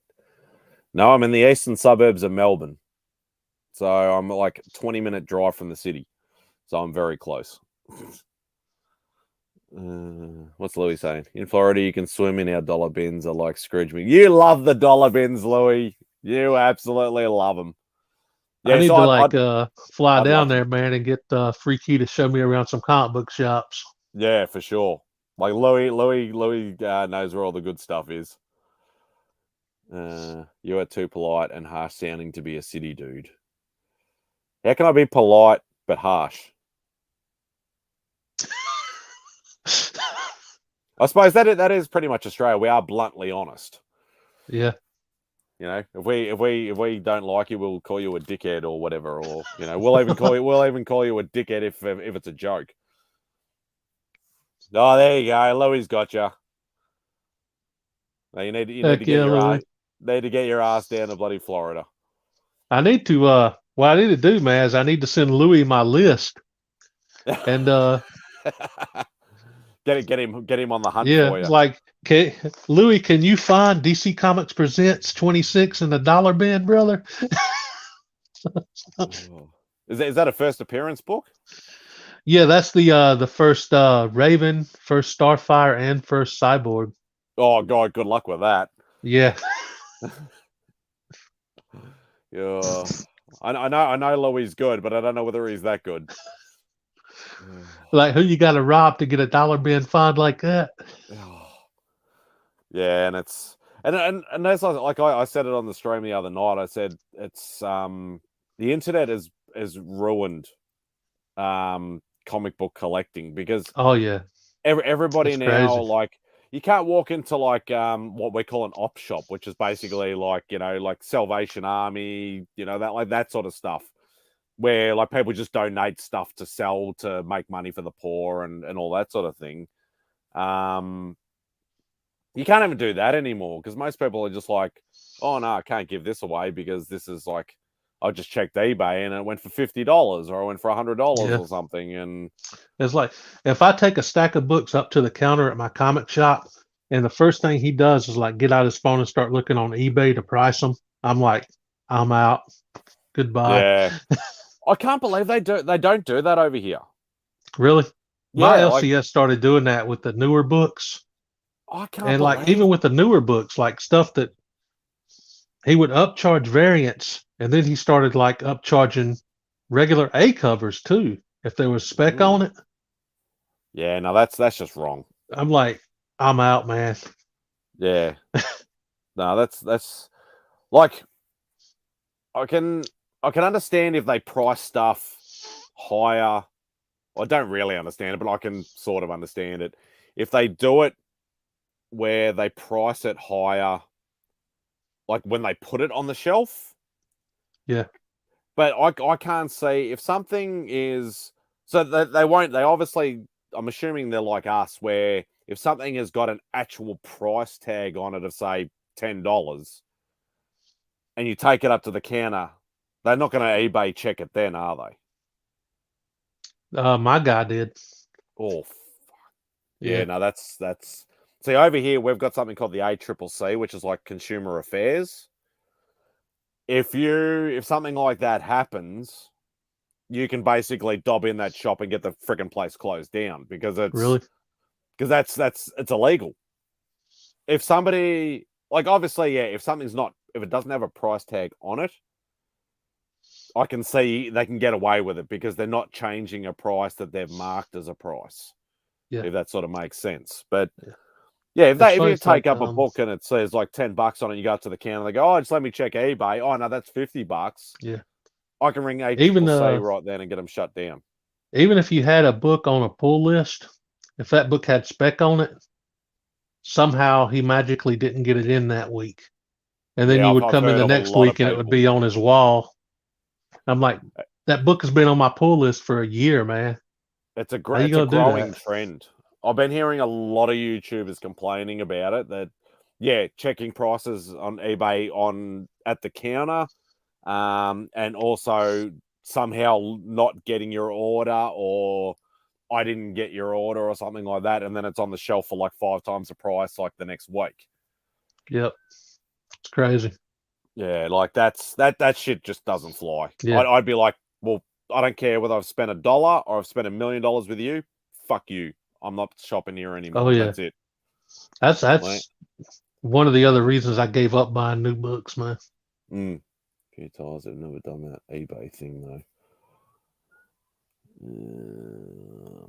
But the pull list people always get cover price. Yeah, like if you pre-order something, pull box or through the store or whatever, and you get it at a cover price or the discounted price or whatever the deal is, it should always stay as that. But if they start saying, "Oh no, this was on your pull list, but it's got spec on it, I'm going to charge you another $5," I'd be punching the guy in the head. Yeah. It don't make sense, man.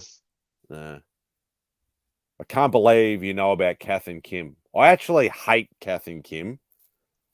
A lot of people find it funny. I don't find it funny. I think it's stupid. What do they do? It's two comedians that dress up and they've got these like the real traditional, I suppose you could say traditional Aussie bogan, like the full on, like, beer in one end and cigarette out the side of the bloody mouth and the thing, talking like Yeah. full Australian, like, "G'day, mate, there you go." The real fucking. Are they actual Australian or are they just making fun of it? They're actually Australians, but Okay. they're over dramatizing everything. Yeah. Um, We're like Crocodile Dundee stuff. yeah, but like way worse. Really? Way worse. It's two girls, like comedians. They're comedians and they were in like, sort of stupid get-ups and stuff like that. And a lot of people find it funny. It's just not my thing. I didn't really like it, but I'd be out of that shop and never cancel. I'd never come back. Yeah, I'd just tell them to shove it all up their ass. Yeah. Literally. Absolutely. What's this? Hillbilly America, but in like Australian format. Yeah, pretty much. Be like the Deliverance, and ning ning ning ning ning ning. Yeah. Like that sort of shit. It's like the trope that everybody that lives in Alabama is like inbred or Yeah, something. it's like inbred and like was in Yeah. Deliverance. Last thing else, Mark, that was a Batman Fortnite book and only issue 1 because everyone wanted the codes and the LCS didn't expect how it wanted to be, and they did. A little heavy on those. Yeah, like, and that's why, like, you hear Simon complaining about like alternate worlds, which is the one that I've had a pull list for a long time. Like, they've never ever done anything wrong with us. Like, they do get a lot of because Beck she's got her Spawn books on pull lists, and she basically, any cover you can get, just get me, because she collects all the variants for Spawn. Oh yeah, that's cool. And they quite often like Mark will only get like cover A, cover B for Spawn, whereas like they'll quite often get some of the ratios and some of the incentives and stuff like that. So she'll quite often have, when a new one comes out, she might have 6 or 7 covers there waiting for her, which is really good. But the one thing they do is they quite often will do that, like especially the Dynamite variants. Like cover price is probably $9.99, which is probably like a say a $15, $16 book here in Australian. They might put it on the shelf for $30, but they put it straight on for $30. They don't like put it on for $15 and then go, oh no, this is going for a little bit more money, and then mark it up. They just go, we're going to get more money for this. We'll put it $30 and put it straight on the shelf day one at that price. So if people want to pay for it, Dynamite.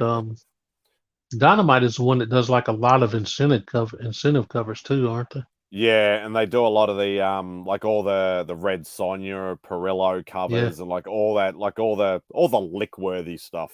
Yeah. You know. And that's why Simon likes Mark so much, because it doesn't matter what the book is worth on eBay, spec, anything, you get it at what the price should be. Yeah, like in cool. every single shop. So what's Louis saying now? Same time, if we wanted to pay eBay prices, we wouldn't be digging in long boxes for 3 hours. Exactly.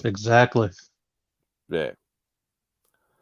Yeah, like it still is very hard for me to fathom, you know, getting double checked on price at the counter. That's still just, I got no words for it. It just amazes me.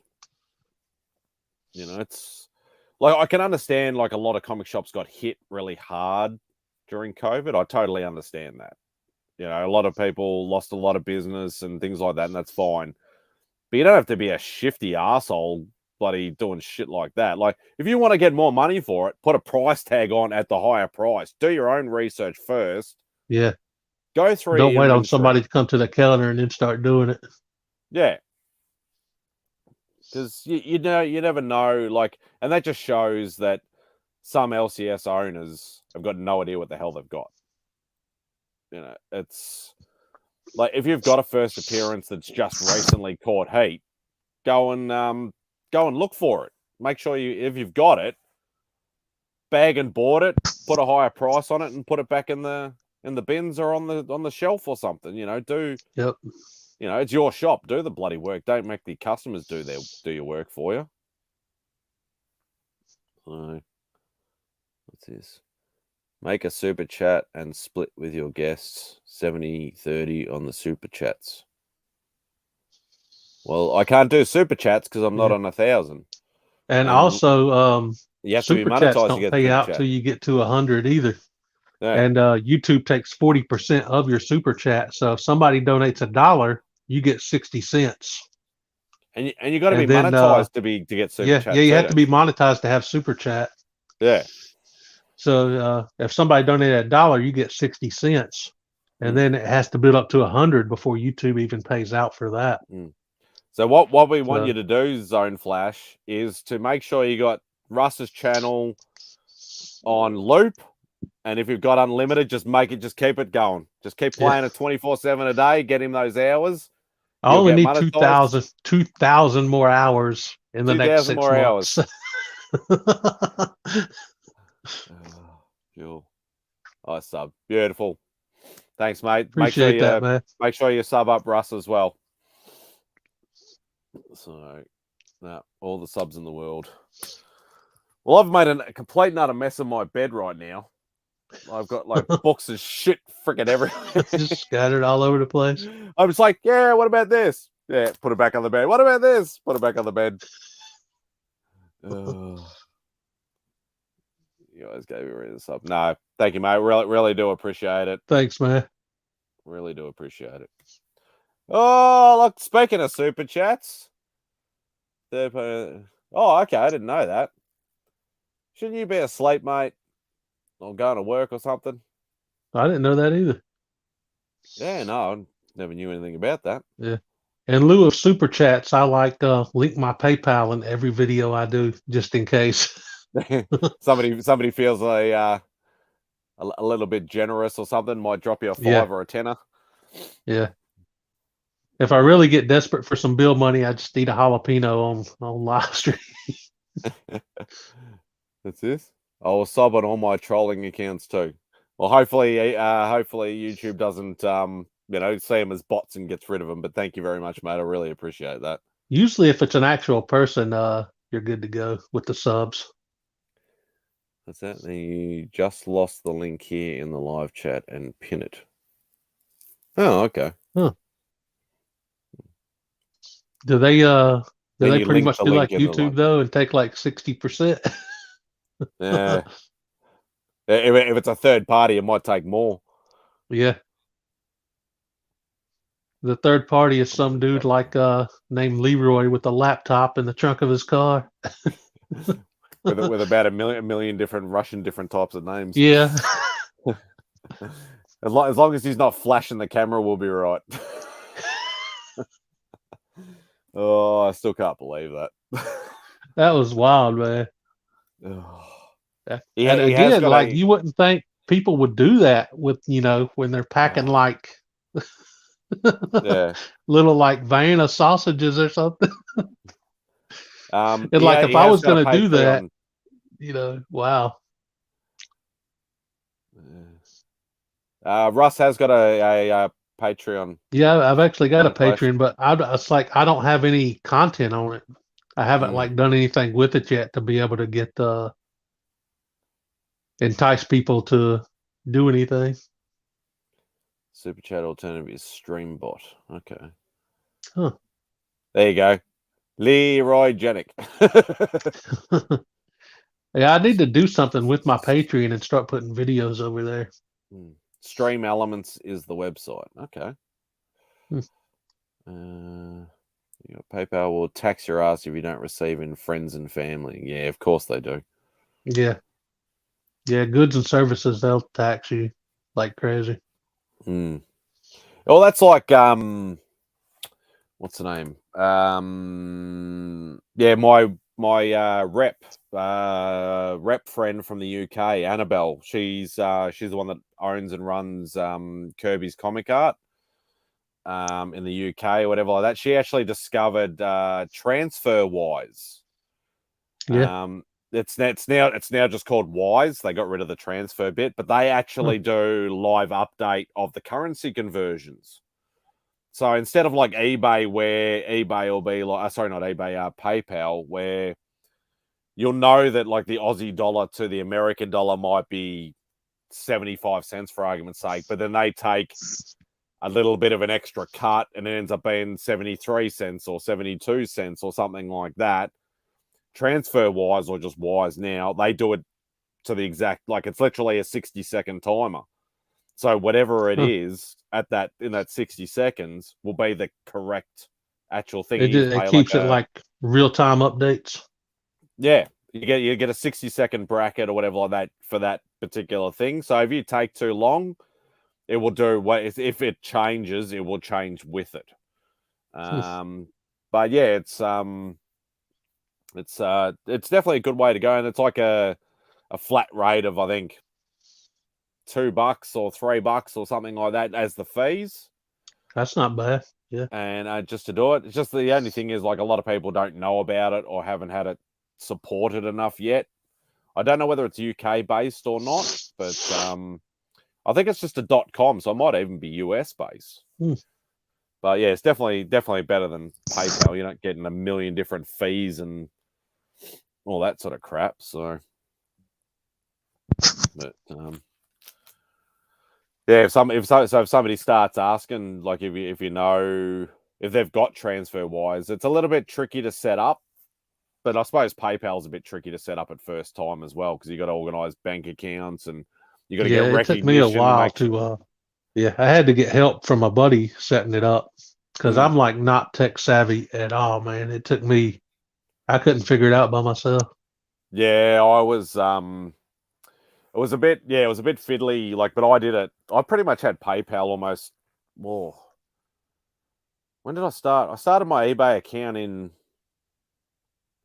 99, 2000, and I would have had PayPal then. So I've had it for quite a while. So I was a lot better with computers than when I was younger. Obviously, I was in and around them, selling them and everything like that. So, I was a lot better. Now I'm like, especially seeing like I was always in Windows, selling Windows computers. As soon as I got this MacBook, I had absolutely no idea what I was doing. Yeah. I'm like, I'll just use it like my phone. Nah, absolutely no idea. I've worked out Man, some I of the remember. stuff, Yeah, I remember when they switched from like Windows XP to Windows 7 or whatever, but and that just that took me like 30 minutes or an hour just messing with trying to figure out where everything was. it's just how to Eh, turn it on. Yeah, and then when they switched to Windows 10, God, that Uh, confused the crap out of me, man. It takes me yeah, forever to learn stuff, and then they turn around and change it. yeah. I don't like it's even like when I'm at Bex because she's got the whatever the newest Windows is. I got no idea. I'm like, it's so confusing with all these like the programs are popping in squares all over the thing, and it's just. I was like, how do I just turn the bloody thing off? Yeah, it's like, dude, I just want to watch YouTube. Yeah. Yeah. I want to go on a live stream or something. It's oh yeah, no, it's just too hard. I'm So still a slow typer too when I'm like trying to type stuff in chat. I'm not too bad. I'm actually like as sort of doing computer entry stuff at work because I've got obviously the keyboard with the number pad on the side there. So I'm really like I'm lightning fast on the number pad because Yeah. doing that it's all just numbers. But typing wise, like I'm sort of still sort of one or two fingers sort of typing, but Yeah. some words I can do quicker than others. But Usually by the time I type my comment, the subject has changed to something else in the chat. yeah, like 5 times over, yeah. Yeah. Yeah, it's like when they do like giveaways and stuff like that, like I'd put in the hashtag, lickworthy or whatever the hashtag happens to be. And you're typing it and they're like, oh, we're gonna draw it now. And I'm like, I haven't finished typing yet. Yeah. Oh god. Yeah. Still looking for the H on the keyboard, man. Oh yeah, it's like oh, how do I do capitals again? Or and like I know, like it was with the because Simon gave me a quick because I brought the laptop from Simon where he works, and he gave me a few pointers and things like that. Oh, this is how you sort of and like look out for that and set this up this way and all that sort of stuff. And pretty much within a week, I was at his house asking how to use it again, and so. He's like, oh, this is, do, command this or control this and stuff. I'm like, dude, just show me with the bloody mouse paddy thing down here or whatever. And that's nice and easy. I don't care if it takes me 5 extra steps. I'll remember it that way instead of all the Yeah. commands and crap. I've always been more like that. Like if I have to read an instruction book to figure out how to do something, it's gonna take me like all day. If somebody Yeah. shows me how to do it, I've got it. Yeah, I'm the like same. I'm more of a I'm visual learner. like have somebody over my shoulder and say, oh no, okay, now type this, now type that, or do this or do that, or whatever it happens to be. If I do it for myself, I usually remember. But if somebody says, oh, you hit that, you do that, you do that, you do that, whatever like that, yeah, I'll forget in 5 minutes. Yeah. This shelf back here that I've got my books and stuff on, it took me 6 hours to build that stupid thing. Is that like is that an IKEA bloody one or something? No, it was just like a Walmart like shelf, man. And I was looking at the instruction. It said build time 30 minutes. Took me like 6 hours. Because for the first hour, I was just sitting there looking at the instruction book and like all the pile of brackets and stuff next to me. Just like it's like, and it'll be like, put in the cam bolt. And you're like, what the fuck's a cam bolt? Use a 5mm, 5mm screw and the 5mm nut, and you're like, how big is 5mm? Like, say what? Oh yeah, yeah. Like I'm a little lucky. Like I'm not a very handy person, but I know a lot about it because Dad was an old school tradie, and he's got a shed full of tools and all that sort of stuff. And I used to hang around, and he'd like say, oh, screw this in here or hit that, nail in there. And so I knew about some of that stuff, obviously, growing up. But yeah, if somebody like the same with me, if somebody goes, oh, here's an IKEA flat pack, go and make it, and it says, oh, do it in 20 minutes, it would take me 3 or 4 hours probably too. Yeah. Oh, God. Oh God, man, I'm going for almost 3 hours. I thought I was going to be going for like half an hour. Time He's flies on crazy. these live streams sometimes, man. Yeah. I was thinking, oh yeah, maybe Louis or bloody Mark might have jumped in or whatever like that, but they're probably just waking up too. So Yeah, it's about 7 a.m. here now. let's have a look. 'Cause I think Mark's in Georgia. I don't know. Which I I don't think know. is that Atlanta? Yeah, I think. Yeah. I don't know what sort of time frame. I know he always says real time yeah. because where I'm he pretty is, sure but it's the same time as me, Eastern time. okay. So what do we got? Yeah, I've got like the New York and LA on my phone, so I know the Oh, two dang, got extremes. the whole setup. Yeah, so it's 7 in the morning in New York, and it's 4 in the morning in LA. So Mm.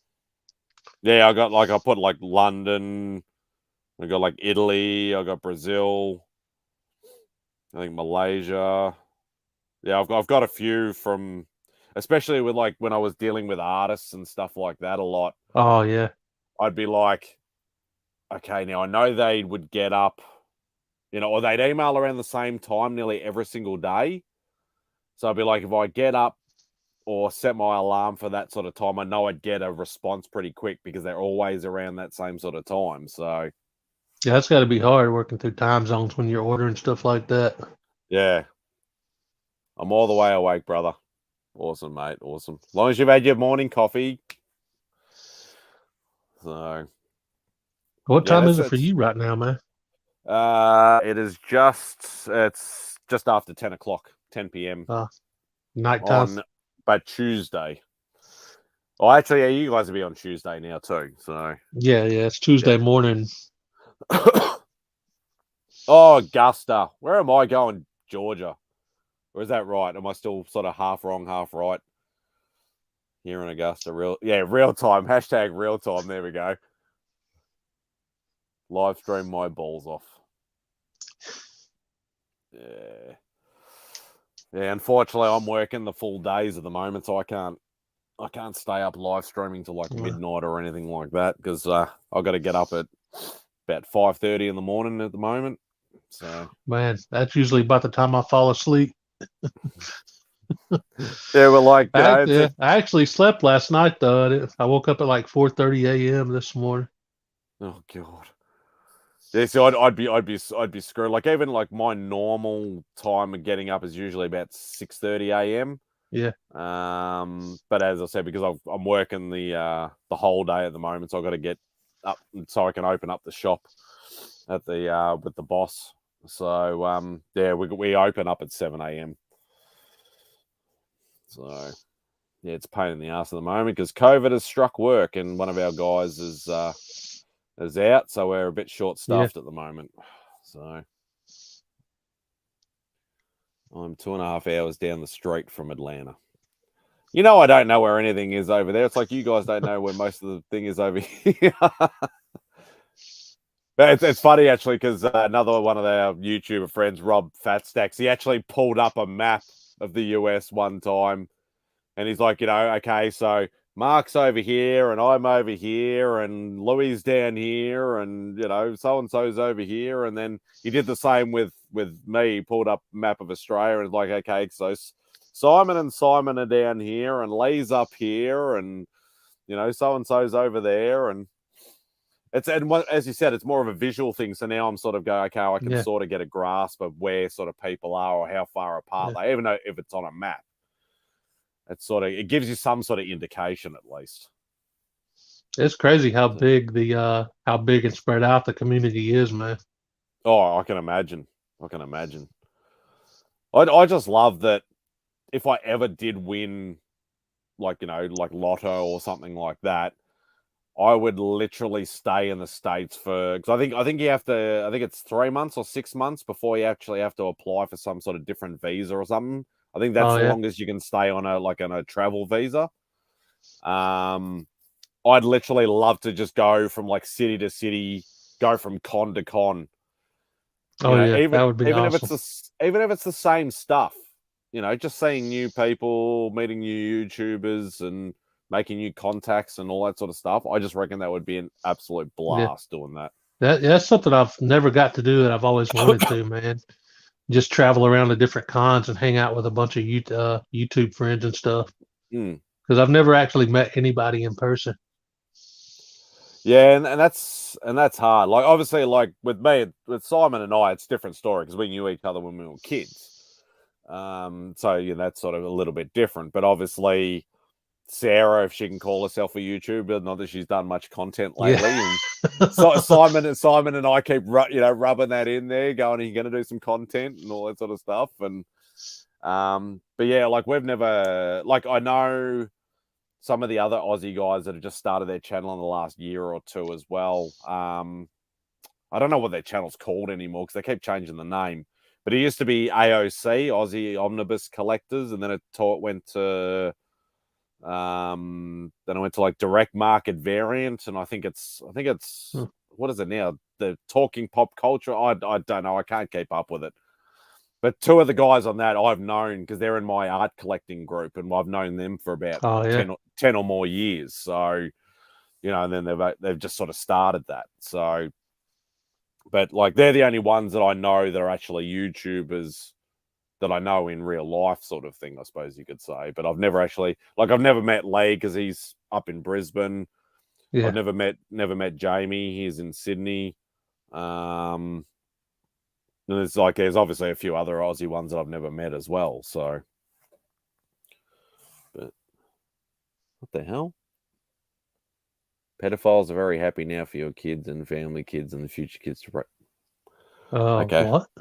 Yeah, I've got no idea on that one. Kind of went off the rails there, man. Yeah, just a little bit. What's this? Only person from YouTube I've met in person is Jay. Oh yeah, Disco. Yeah, Disco's a good guy. Obviously I've never met him, but I've watched his channel. Discovery Bay. Yeah. Yeah, everybody says he's a cool guy, nice guy. So, but yeah, like I'd love to, like even not doing the con to con thing. I'd love to at least go to one con. Like I've always said, like that would be my dream. Would be like originally we thought winning, a massive amount of money or saving a massive amount of money and doing like one big con and doing it like just going absolutely crazy. And doing it right, and then that'd be it. Like I'd be happy then, sort of thing. But I've always wanted to go to San Diego Comic-Con. Yeah, we were thinking San Diego, but San Diego has become too commercial. Oh, really? It's all movie stars and TV stars, and Hall H. Everybody's got to go to Hall H and all that sort of stuff. I mean, I would be down to meet Gal Gadot, but all the other celebrities. Whatever, I don't care. Yeah, but that's the thing. Like everybody, like all the comic vendors inflate their prices for San Diego. All the comic artists inflate. Yeah, I imagine everything down there is like probably 3 times as expensive. Yeah, everything's inflated. So we thought, okay, well maybe New York Comic Con, because I know New York has like a lot bigger artist alley, especially for me. Yeah. So I'd be just like going from artist to artist, going commission, original page, and just go absolutely crazy. But even that's becoming a lot highly inflated now. I know a lot of the guys, because a whole group of them went to C2E2. Like it was probably about 10 or 15 YouTubers or whatever, like all went to Chicago for C2E2 last year, and they all met up and hung out and have drinks and stuff like that. And even they said, like, even there, all the book prices seemed very inflated and way too much. Hardly any of it. Like they bought all the exclusives and shit, but not a lot of the older books. I know a lot of them were going to meet up at MegaCon in Florida. I think it was Florida back in 2020 before it was like right when COVID started. Yeah. And I was gonna try to get down there. It would be like would have been like the first big con, meeting up with a bunch of people. And then the COVID hit, and they canceled like all the cons and the tickets and everything. So yeah, well, but a bunch of people from the community was going to be there. Yeah, it's funny actually because COVID pretty much hit Australia pretty much while we were right in the middle of the start of con season. So the first con in Melbourne is usually our supernova, and it's usually in March, April. But it was earlier this year. That in that particular year, it was like I think it was like the first weekend of March, and there was rumors going around about, and because I think COVID's pretty much started like end of January. So this was start of March, so it hadn't really hit here yet. And I know I was speaking to Freddie Williams and his wife Kiki, and they were talking about they'd heard about it as well, and they're like, "Yeah, we should be all right. Australia really hasn't been hit with it or anything." And then they flew up because they do it 2 weekends, so they do 2 different cities for 2 different weekends, and they just ship all the guests up for the second, the following weekend. And they sent them up to Brisbane, and they literally were trying to get out of the country, and it took them like an extra 3 days to get out of the country because of all the COVID stuff had just started hitting Australia then. So yeah, it was really, really crazy at that sort of start. But at least we got a con like right at the start of the year, and then obviously we've had one here and there in sort of dry spells under the lockdowns, but it's pretty much only really getting normal in the last couple of months. So yeah, but it's been an interesting ride, that's for sure. Yeah, I know the con here that they usually have every year in June, it was canceled 2 years in a row, but they're having it this year in June again. So I'm gonna try to get to that one. Yeah, I think most people have pretty much, or most countries, should I say, have pretty much sort of gone that we're just going to live with it now.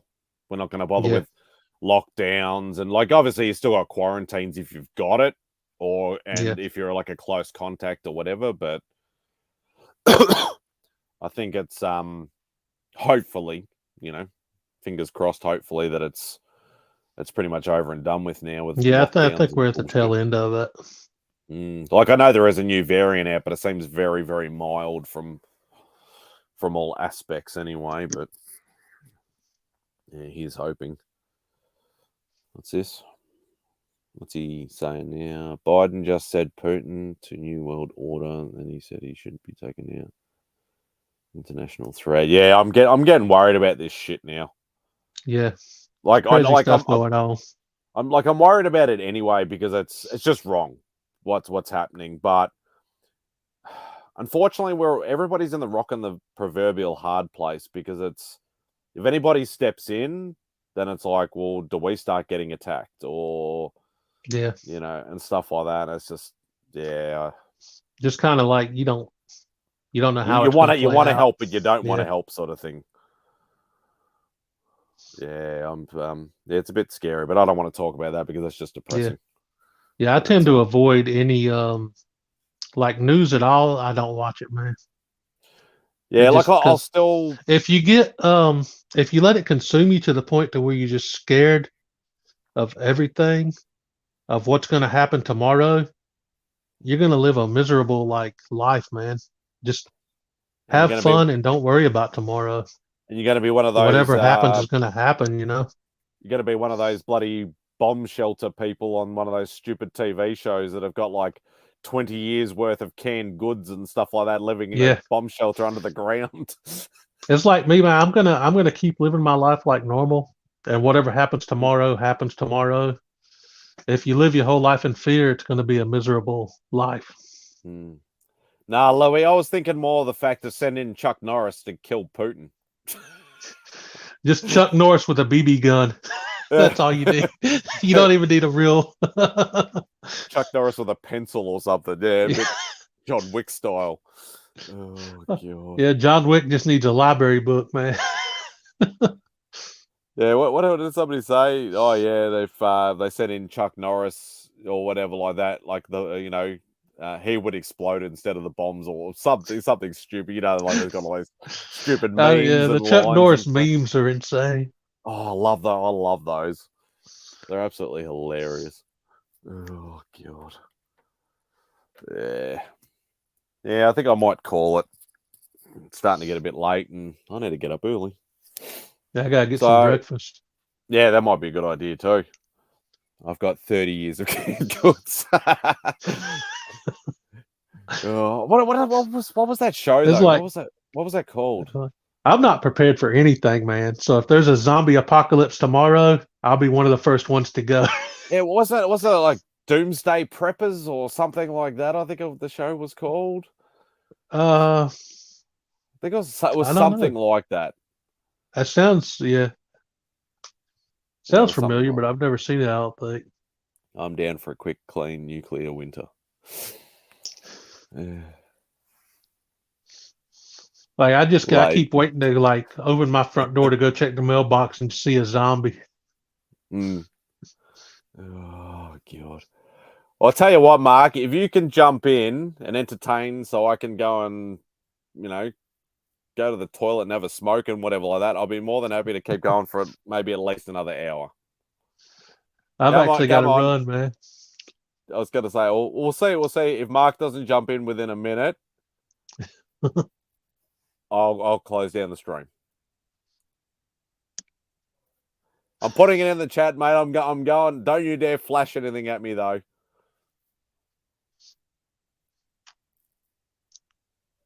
Come on. He's doing the bloody in and out thing.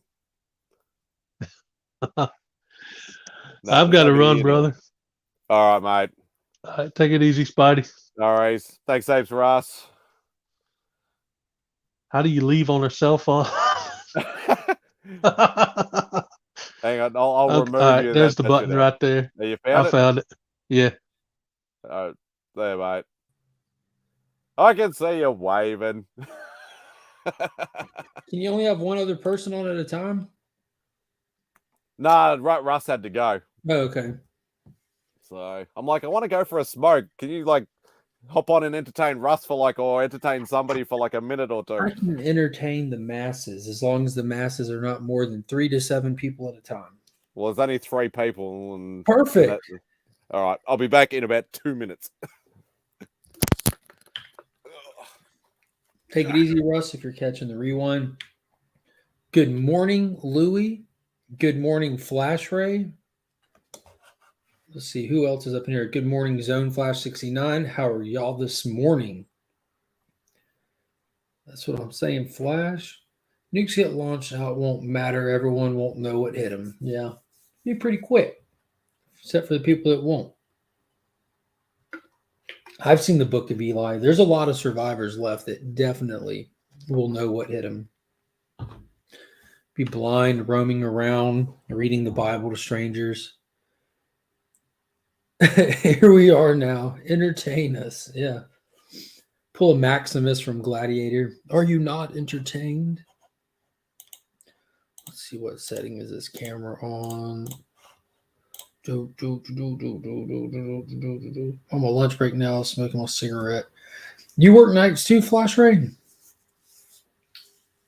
I know all y'all are excited for today. It's a Book of Eli. It's a history movie. Oh, goodness. So I just bought my con tickets for Heroes Con in North Carolina the end of June.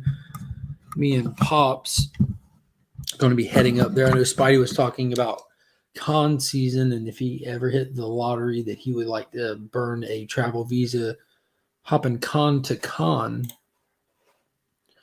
Print ticket, I don't need to necessarily do that. View ticket, don't need to do that either. So I'm looking forward to that. I know Nick's Kicks and Comics is going to be there. Austin LeMay will be there. I think Digger Jim and Brother John are planning on going, which would be awesome. This will be the first time me meeting any of those people at all. And maybe MadSpidey will hop on a plane or in the freight of a cargo ship and make his way over here. That would be cool. Yeah, Louis, this is the one that they just kind of settled on after C2E2, and Louis and myself were like the only 2 people that didn't make it, being over here on the bottom right of the map. couple of guys were talking about wanting to hit an East Coast con next, and this one is very close to me and very feasible, and it's kind of more up my alley too. And it's got like it's like the way that Beckerman puts it, it's the last bastion of the old school comic conventions, and it's primarily based on the comic books, and there's not a lot of fluff and bells and whistles to it, which is perfect. It's just a straight up Comic Con, and that's what's got me excited. Oh, you're talking about Heroes? Yeah, just you were talking about hopping on and stuff, and there wasn't a link or anything. So I was just sitting here buying my tickets to the Heroes convention. I bought one. I figured out how to buy two at one time. So I might have to go back into the website and. Isn't it like some cons are like that though, where you pretty much got to be there like right on the dot? What do you mean? Like when the tickets open online? Oh, they've been open. They've been open for a minute. It looks like. I don't know. I don't, man, to be honest with you, if you want me to be truthful with you and tell you how it goes, I don't know.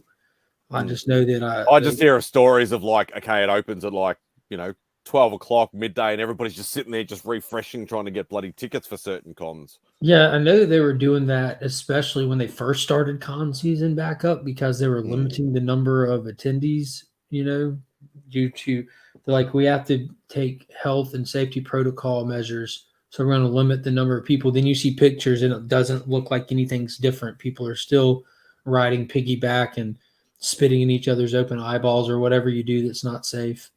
But they like to say that they were taking protocols. That seems to be the thing. As long as you say that you're taking protocols, you've done your part. Which whatever works. Like I know obviously they've had to change a lot of rules and regulations and that because of COVID and all that sort of stuff, and they've got to limit the amount of people in venues and all that sort of stuff, which is totally understandable. But just hopefully it gets back to some sort of normality where they go, okay, well, instead of during COVID we're only allowed 50,000 per day, we can go back to the usual 100 per day or something like that. But because they're doing the same over here, they're doing a lot of sort of limited sort of tickets, but it's not like I always get exhibitor passes anyway, because I quite often help set up and do close with a certain stall that we're good friends with. But I know a lot of people, are having trouble getting weekend passes. They're only like, oh, we can only get a day pass, so we only go for like one day. But I'm buying the 3-day advanced passes. So does that give you like early entry and all that sort of stuff? And yes, it's like early entry and the something else. Because I know like a couple of mates of mine who I talked about earlier, they did, I think, 2 or 3 cons 2014 or 2015. They did Fan Expo in, I think, Toronto. And they were able to get there's like some like VIP pass or something like that. And you actually get in 2 hours early. And so they're big art collectors. So they both hit Artist Alley like 2 hours before and pretty much just set up a whole pile of commissions and bought a whole heap of original art and things like that, because there's only something like 10% or something of the tickets can be VIP.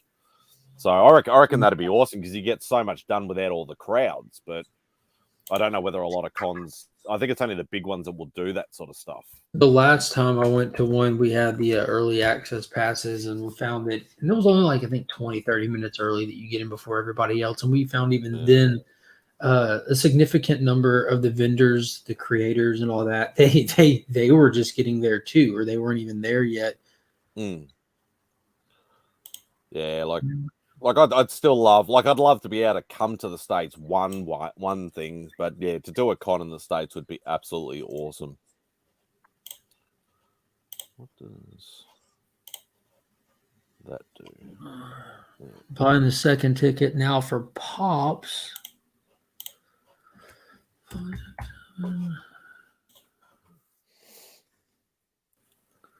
So is your because I know you talk about Pops quite a lot, with him selling books and stuff like that. Does he still have like a big inventory, or is he just trying to get rid of? I know that might sound a bit, because every time I see him sort of post books, it doesn't seem to be any real sort of like big books or anything like that. He's just sort of more like he's trying to get rid of more like just sort of I don't know run fillers and stuff and things like that. Or no, just more curiosity. It's a lot of doubles. It's a lot of stuff that's just not staying in the forever PC. Yeah. Whenever you see Marvel or DC stuff, it's stuff that I've either thrown up there or stuff that he has multiples of. Okay. So he's not really doing it to sort of make money. He's more just doing it to get rid of the clutter sort of thing, I suppose. No, just getting it out of the forever PC. Mm.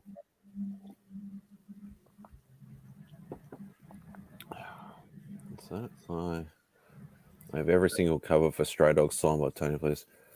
Yeah, Tony Rodriguez is an absolute awesome artist and awesome guy. I've known Tony for quite a few years actually. I've got a few original pieces from him. Absolute lovely guy. What's this last con I went to was local con in 98. Wow, you haven't been to a con for a long time. Under 50 booths, purely comics and creators. Yeah, so I'd prefer cons have become too commercialized, like what I was talking about with San Diego. Like everything's movie and TV stars and cosplay and that. I want to go to cons that it's comic book vendors and it's artists and it's creators and stuff like that. That's what a Comic-Con is to me. Oh, there we go, Louis. I got X-Men Adventures #1 from Pops. Awesome. Yeah, I've had a few of those post up. I've been putting a lot of the stuff that I've been opening on my channel, like that Warlord mystery box. 100% of that has gotten posted up there. Just opened that Burke mystery box. That video will drop next week, but 100% of that is getting posted up there.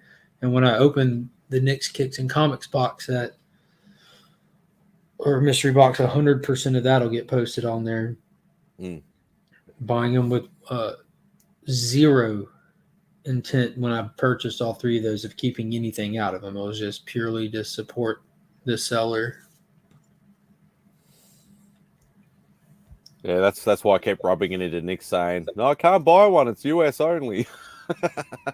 Like, I know we'd work it out regardless, but yeah, but and that's fine. I just like rubbing it into him because he keeps giving me shit all the time.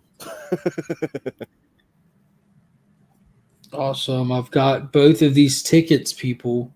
Both of them. And I had to do them separately, one behind the other.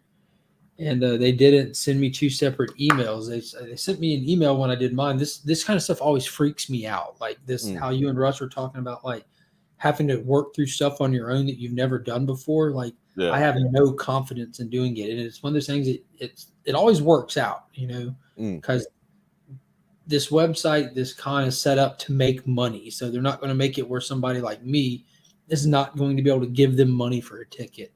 Yeah. But I did one. I got the email. I went over. I opened the email. I looked at it. I'm like, okay. I hit the little star on the email. I moved it over to my personal so I don't accidentally delete it. And then I went in and I did the one for Pops. And I came back. And then the same email from 7:18 in the morning, like 20 minutes ago, is sitting back here. I'm like, why is it sitting here? Why are there two attachments? And all it did was attach the second ticket to the first email with the first ticket. Oh, that's good. Yeah. So confusing, though.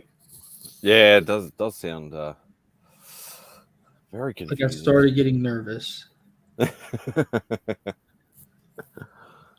because where do they hold Heroes in Charlotte? Mm-hmm. Yeah.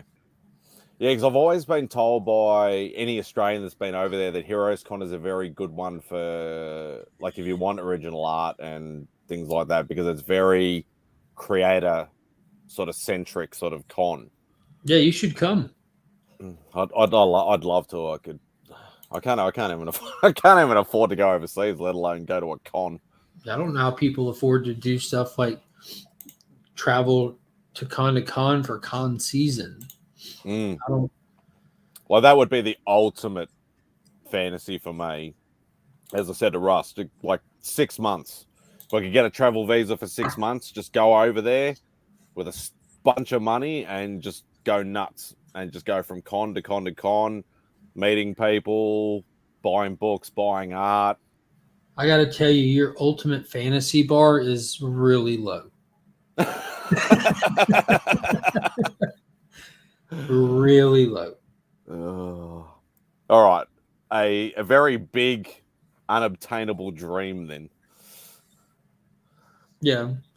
I think it would well, it's kind of like what you said, and it wouldn't even be about the stuff, like, because Just no the matter what, experience. like, yeah, the experience would be cool. The people would be awesome to see what kind of new people you can meet there versus meet the people in real life for the first time that you might know from the interwebs here. But yeah, I find, like, I'm positive by after about 2 hours, I'm going to be like, all right, I'm ready to go play now. Like, we've played in here, let's go play somewhere else, and then I'll sit there and kind of stare off for a little bit. Then I'll pop back to it and think of something random and go look for it or something.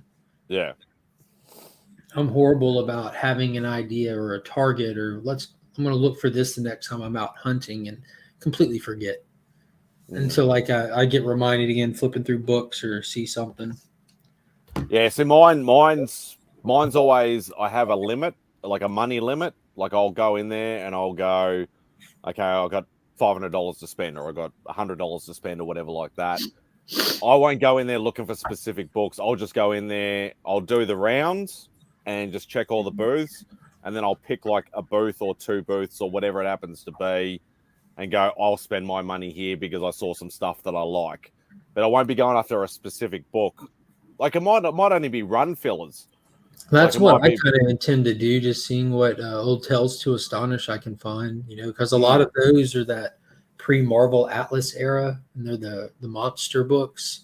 Yeah. So different monster story each issue, and it's literally not a matter of price. Price gets factored in after you find them. You have to be able to find them. Like, a few of them you can always find at astronomical prices, but there's just not a lot of them in circulation. Like, people that have them must hold them, and there just must not be a high volume of them out there anymore. Like, when people have comics and they're not too comic savvy, or if you come across comics through whatever method, you have a relative that passes or something like that, you see the superheroes and you recognize them, but seeing just these random monsters, you don't think as much of that as seeing Superman on the cover, Spider-Man on the cover, kind of thing. Yeah, well, it's like, this isn't first appearance of Groot. It's in like Tales to Astonish or something. Yeah, number 13. First appearance of Groot, first Hank Pym, first Ant-Man, 2 different issues, first Wasp. It just some big boy books. Some first Hulk smash, first Abomination, first Black Knight. There's a lot that goes on in Tales to Astonish. I don't have the Groot or the Ant-Man ones. Getting into the Ant-Man, so I think the third Wasp is the closest Wasp I have to her first appearance. I haven't really gone after those yet either. I've just tried to run fill and stuff, and primarily focused on the Hulk end of things, and just pick up I'm always watching for the monster ones, and whenever I see like a complete copy that's a low grade for down in that 30 or under range, I participate in those auctions, and if I get it, great. If not, that wasn't the copy for me right now until it's time to get aggressive with it. And there's really never a need to aggressively collect comics for the PC. You know what I mean? There's nothing at stake. Nothing is at stake. Yeah. So I'd rather enjoy hunting it than just dropping that extra money just to go ahead and finish it. It's fun having that hunt. Yeah, like sometimes, like, it's probably a little bit different. Like, I've said it a million times over here. Sometimes it's you have to, because we're so limited by resources, that, like, that first Mephisto that I picked up, like, it was $500. That seems cheap. It's for over here, that's ridiculously cheap. Like I've only ever seen that book, that's probably about the third time I've seen it over here, and they've always been a $2,000 or $3,000 book, and that I'm talking raw. I'm not even talking slab. So to find that for $500, and he had that book, I've seen him, like, I think 2 times within 6 months, and he still had that book the second time, and I just went, nah, I'm just doing it. And had a now couple I of them. can't live out my traveling to different con fantasy. Here's your $500. Thanks a lot. Exactly. Yeah. Are you happy to have a boat B&B on the water with a fishing rod in one hand and a comic book in the other? Yeah. I would enjoy that as well, minus the fishing rod. It would get in the way of my relaxing. And you're reading. I think I'm a little too hyperactive for fishing. Yeah. Now, if I was sitting hanging out on a boat, like I could relax on a boat, but when you involve fishing, I'm like, what am I really doing here? Now, if you get something on the line and you hand me that rod and reel, I think I would enjoy that. Sounds like you would. Something like marlin fishing would probably be the way to go, because you go fighting for it. Yeah, well, obviously the waiting would be the killer part. You'd be like, I don't drink, so it'd be different if if waiting was a recreational activity too. But I don't drink, so waiting is not a recreational activity for me. Yeah, you'd just be sitting there going, "What am I doing here?" and whatever. But once you got one on the hook, those things that fight can last, from what I've heard, from like 3, 4, 5 hours. So you'd be like, you have a goal. Be real busy. I would be sitting there waiting on something, just remembering that George Clooney movie, A Perfect Storm. I'm like, why am I out here? Where's the closest land? What the hell can I do to amuse myself? Well, yeah. It can't be that hard. And I enjoy being out on the water. Like it's relaxing. Tate said we need to start a Get Spidey to America Kickstarter.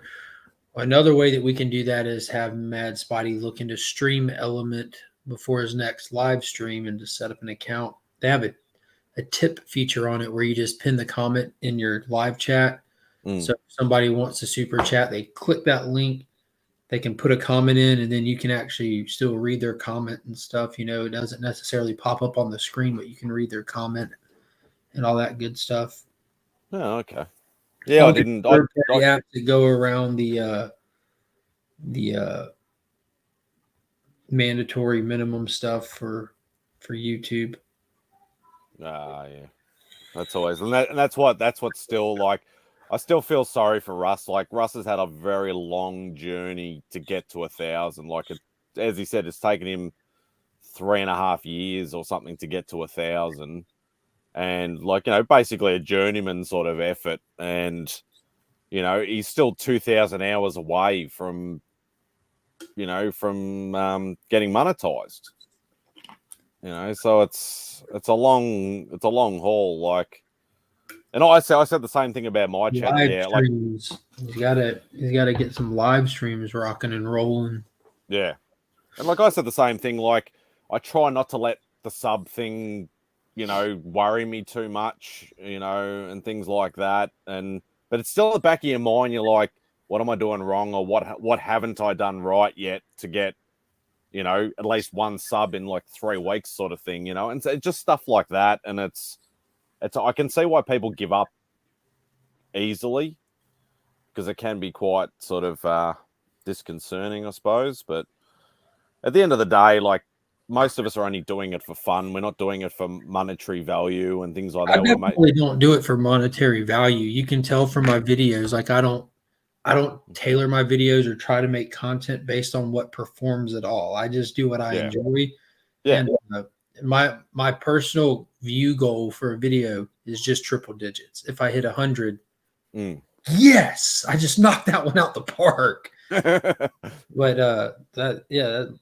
there's still, like you said, something you think about. Like, when I had like 300 subscribers, I'm like, all right, I want to try to hit 500. And I like to do like promoting and stuff like that. It becomes like a fun little game. Can I pimp myself out and get some more eyes over here, kind of thing?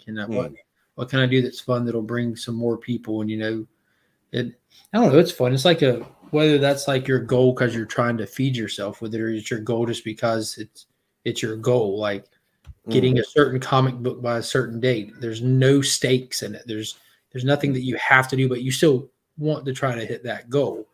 And that's the thing. Like, I I've always said like I always joke about it and stuff and say like I will never hit 1,000, I will never get monetized, and I'm actually quite happy with that. But I'd still like to see a little bit of growth every now and again, just to see that like I am doing something right, regardless of whether I'm doing it for fun or not. It's just that sort of thing in the back of your head where you're like, Yeah. people enjoy my content. I'm just happy that people enjoy my content or want to watch my content, and that's regardless of anything else. It's fun stuff, dude. I Yeah. like the original art thing. There's not as many people that show off original art that I know. I mean, I'm sure there's plenty of people out there. Like there's even like I've come across a couple of them that I found. Like there's a couple of them that are big channels, like multi-thousand thing kind of thing, and they do like sales and stuff. And it's a whole art community corner of the whole corner of the community that does the original art as well. Yeah. Yeah, no, definitely. It's and like one of my besides Simon's channels, one of the first ever live like interview type shows that I actually did was on Comic Book NYC's channel, Carvey's channel. He does an original art hour. So he'll actually have a featured guest on, just him and the guest, and they'll basically just go through like you bring, it's like Slab Hub but for art. So you bring on 15, 20 pieces or whatever like that, like basically about an hour's worth, and you just talk about it and show and tell stories and stuff, and then like Carvey's probably the one that really got me saying, besides Simon, you need to get a channel. Good morning, little buddy. How do you feel today? Good. I had a big nap. You did? No headache? No. Hey, Alex. How are you, mate? Let's see if you're warm. That's how you feel. I'm a little one. A little bit. Has he been feeling a bit crook, has he? Yeah, yesterday played I think it's all the pollen and allergies got to him. Yeah. Hey, little man. The same with the pollen. Yeah, all the pollen. Did you tell MadSpidey, hey? Hey, MadSpidey. Yeah, it's I've noticed that the last even over here last couple of years, like I've never had hay fever in my life, but the last 3 or 4 years I've had it nearly every time spring hits. Yeah, I woke up at like 3 o'clock this morning, not being able to breathe. I had to sit up, blow my nose, and all that stuff, and then laid back down. Try and flush it. Is he wearing a Power Rangers top? My daddy. Oh, you've corrupted him. And Daddy is a green ranger, and Mommy is a pink ranger, and Batman is all of the rangers. Oh, has Burke been corrupting you I'm again? a red ranger. No, this is Burke has no influence on my fascination with the hobby. I'm just a Power Rangers guy. Ah, yeah. And I am a Power Ranger. I'm just a Power Ranger too, but no mask. I don't have my mask on right now. Where is your mask? I got two. And I just put them up because I need it, because I don't want to wear them right now. No, okay. So I put them up.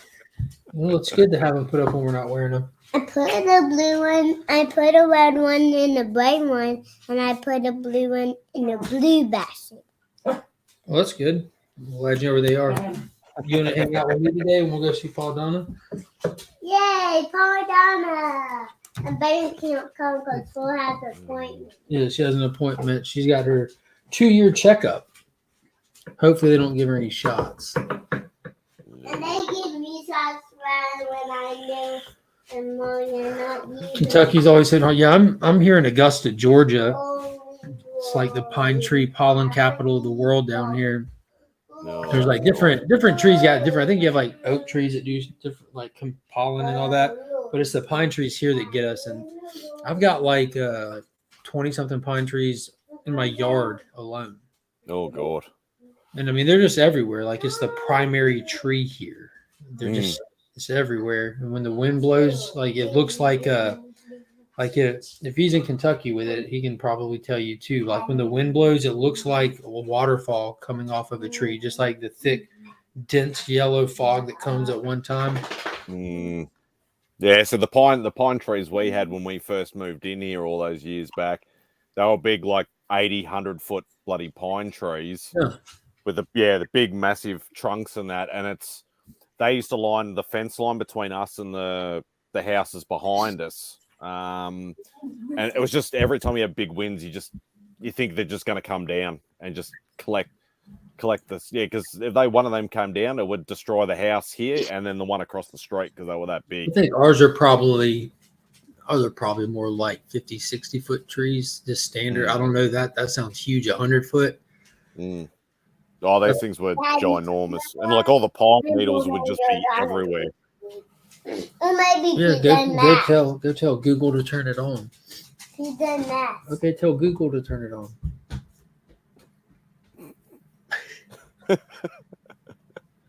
Is the TV on, Finn? No. I mean, Google. No, you just need to get the remote and hit the red button, then tell Google to turn it on. Or tell Google to turn on the TV.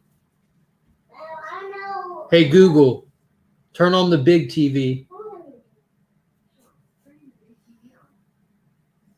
I know that red button. And Papa has that button. And I see that on it. I told the speaker to do it. He picked up the remote, looked at me, and said, "I was gonna do it." Oh, God. That Power Rangers versus Godzilla was fantastic, Flash Ray. That was a blast. It was absolutely wild. I noticed you acquired something new in the background too. Hey, Daddy, this TV is not on. Use the red button. Yeah, I got that. You got your Spectre. I got my Spectre. I did. Hey, Daddy, is your mic here? Help me. Tell Google to do it. Oh God. Did you get it off Scott or did you get it somewhere else? You know Scott don't come off nothing. Yeah, that is huge for it. I can't believe that's a Hero Clicks. That is a Hero Click. That's ridiculous. So like you should watch that video I posted about it yesterday just because I had a lot of fun making it. But Daddy, can you help me? regular Hero Click. Daddy, help me. Oh help my me. God. Yeah, that is just Daddy. Daddy, help that's me. ridiculous. Did you get it on? What do you want to watch? PJ Masks?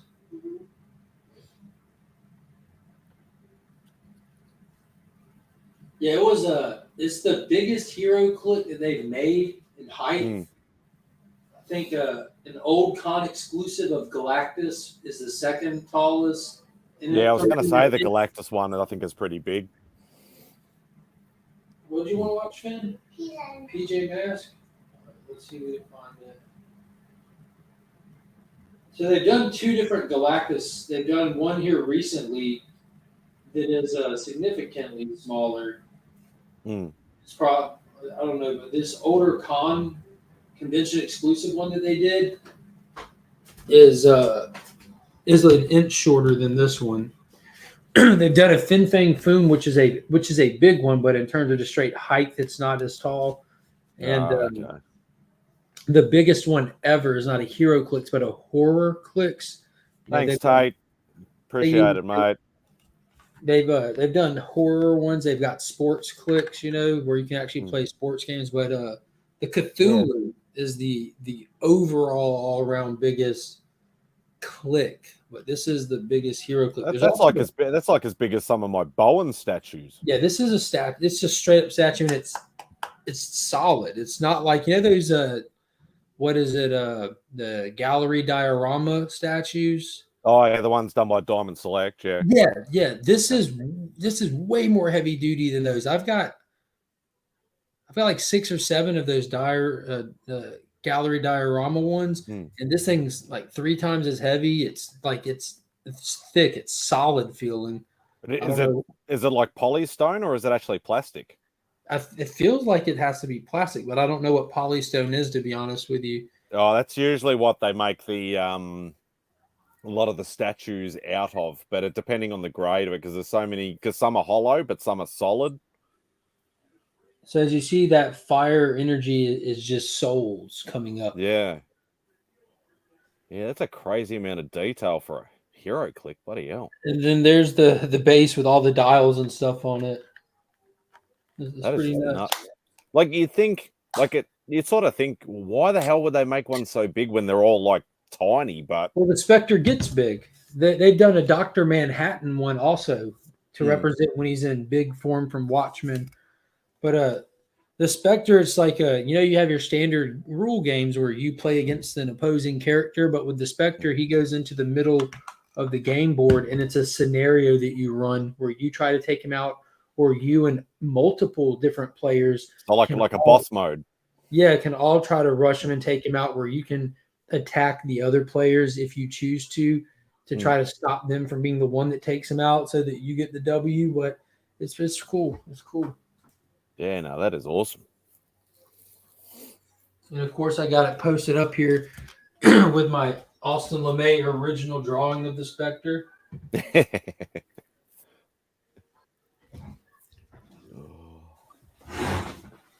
Yeah.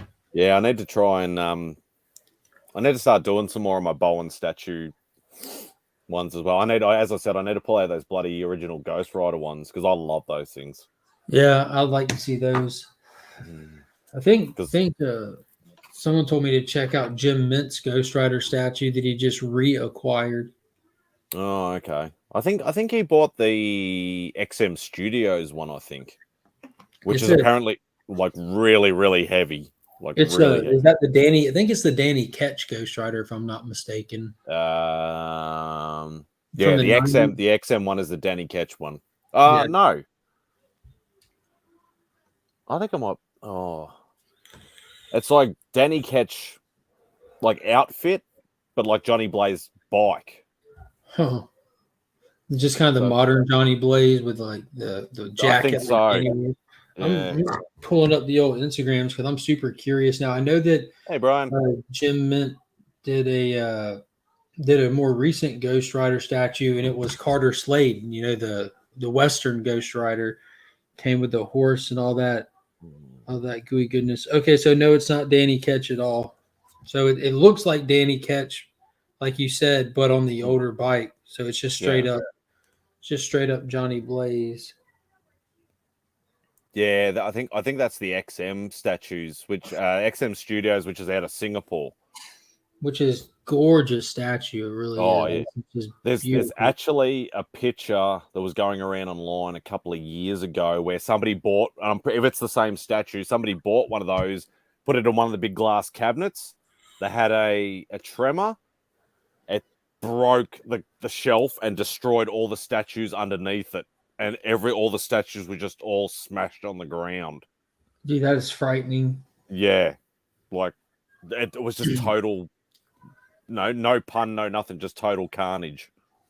What's up, Brian? Chop and Drop made it into the chat this morning. Dude, I'm glad you're doing this. This is my official last day off from work before my Masters run.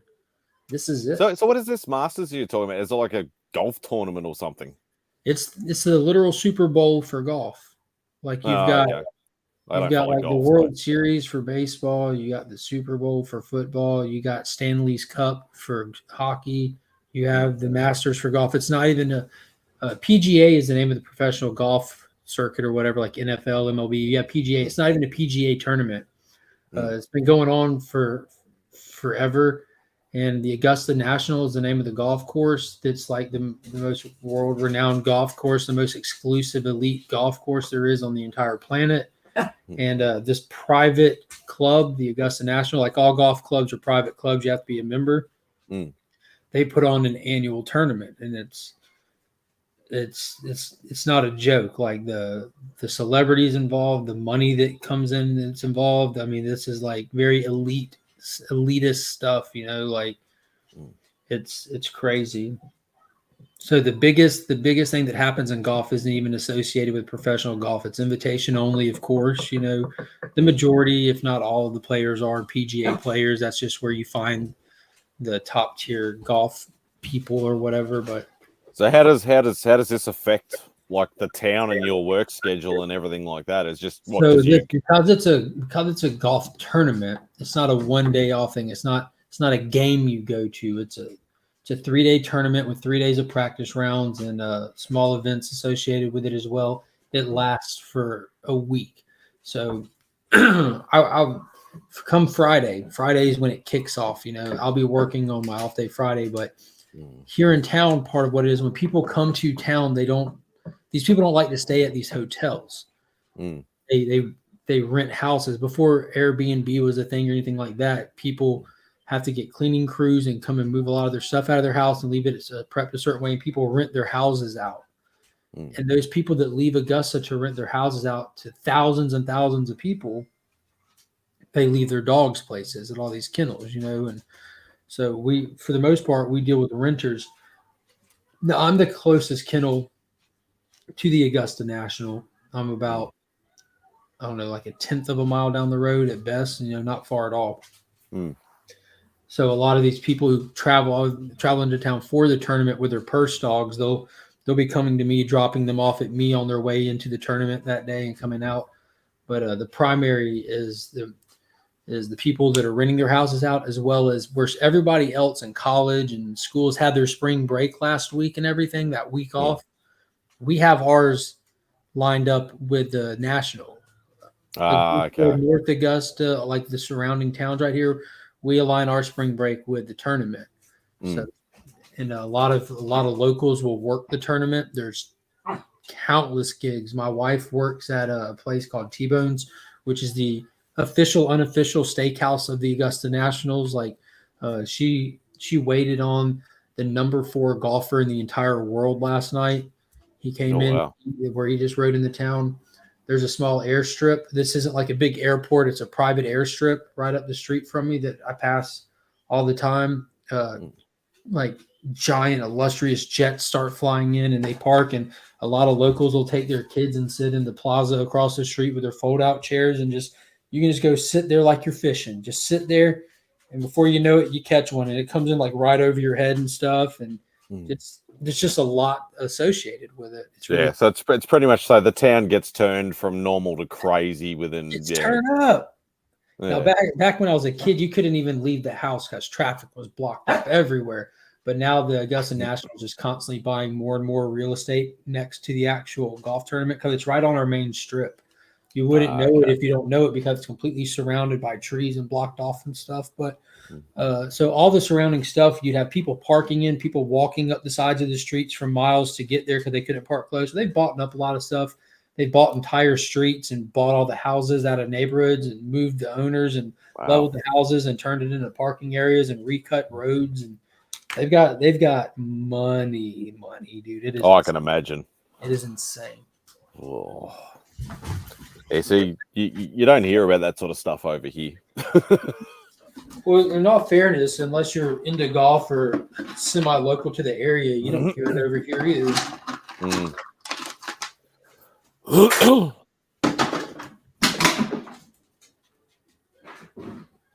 What's this? It's not the most dynamic of sports.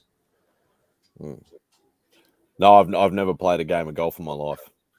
I like putt and disc golf. That hat that I'm always wearing, that's actually a disc golf hat. And I think Dick's Sporting Goods sells discs. So what is disc golf? Frisbee golf. Okay. You have like you have a bag with, like they're circles. Yeah, you throw them. Yeah, but they're not frisbees, and you have different ones designed for different shots or different weight distribution across them, where they're made to go straight if you throw them hard for a long time, or there's some that are made if you throw them the exact same way, they'll cut really fast to the right or to the left, depending on where you are on a course. You have a par, you have a tee off box. Just think of a pole with a basket on it, metal chains hanging from it, so you can hit the chains and it falls into the basket, and it's played just like golf. We are also the mecca for disc golf here, and in Augusta as well. We got the International Disc Golf Center here up at our lake. We got countless courses all around us. My vehicle that I drive has my 21 disc bag in it at all times, even though I rarely get to play anymore because of the time. I've got a portable basket here in the house that we can set up in the yard or anywhere and just shoot. It's really fun.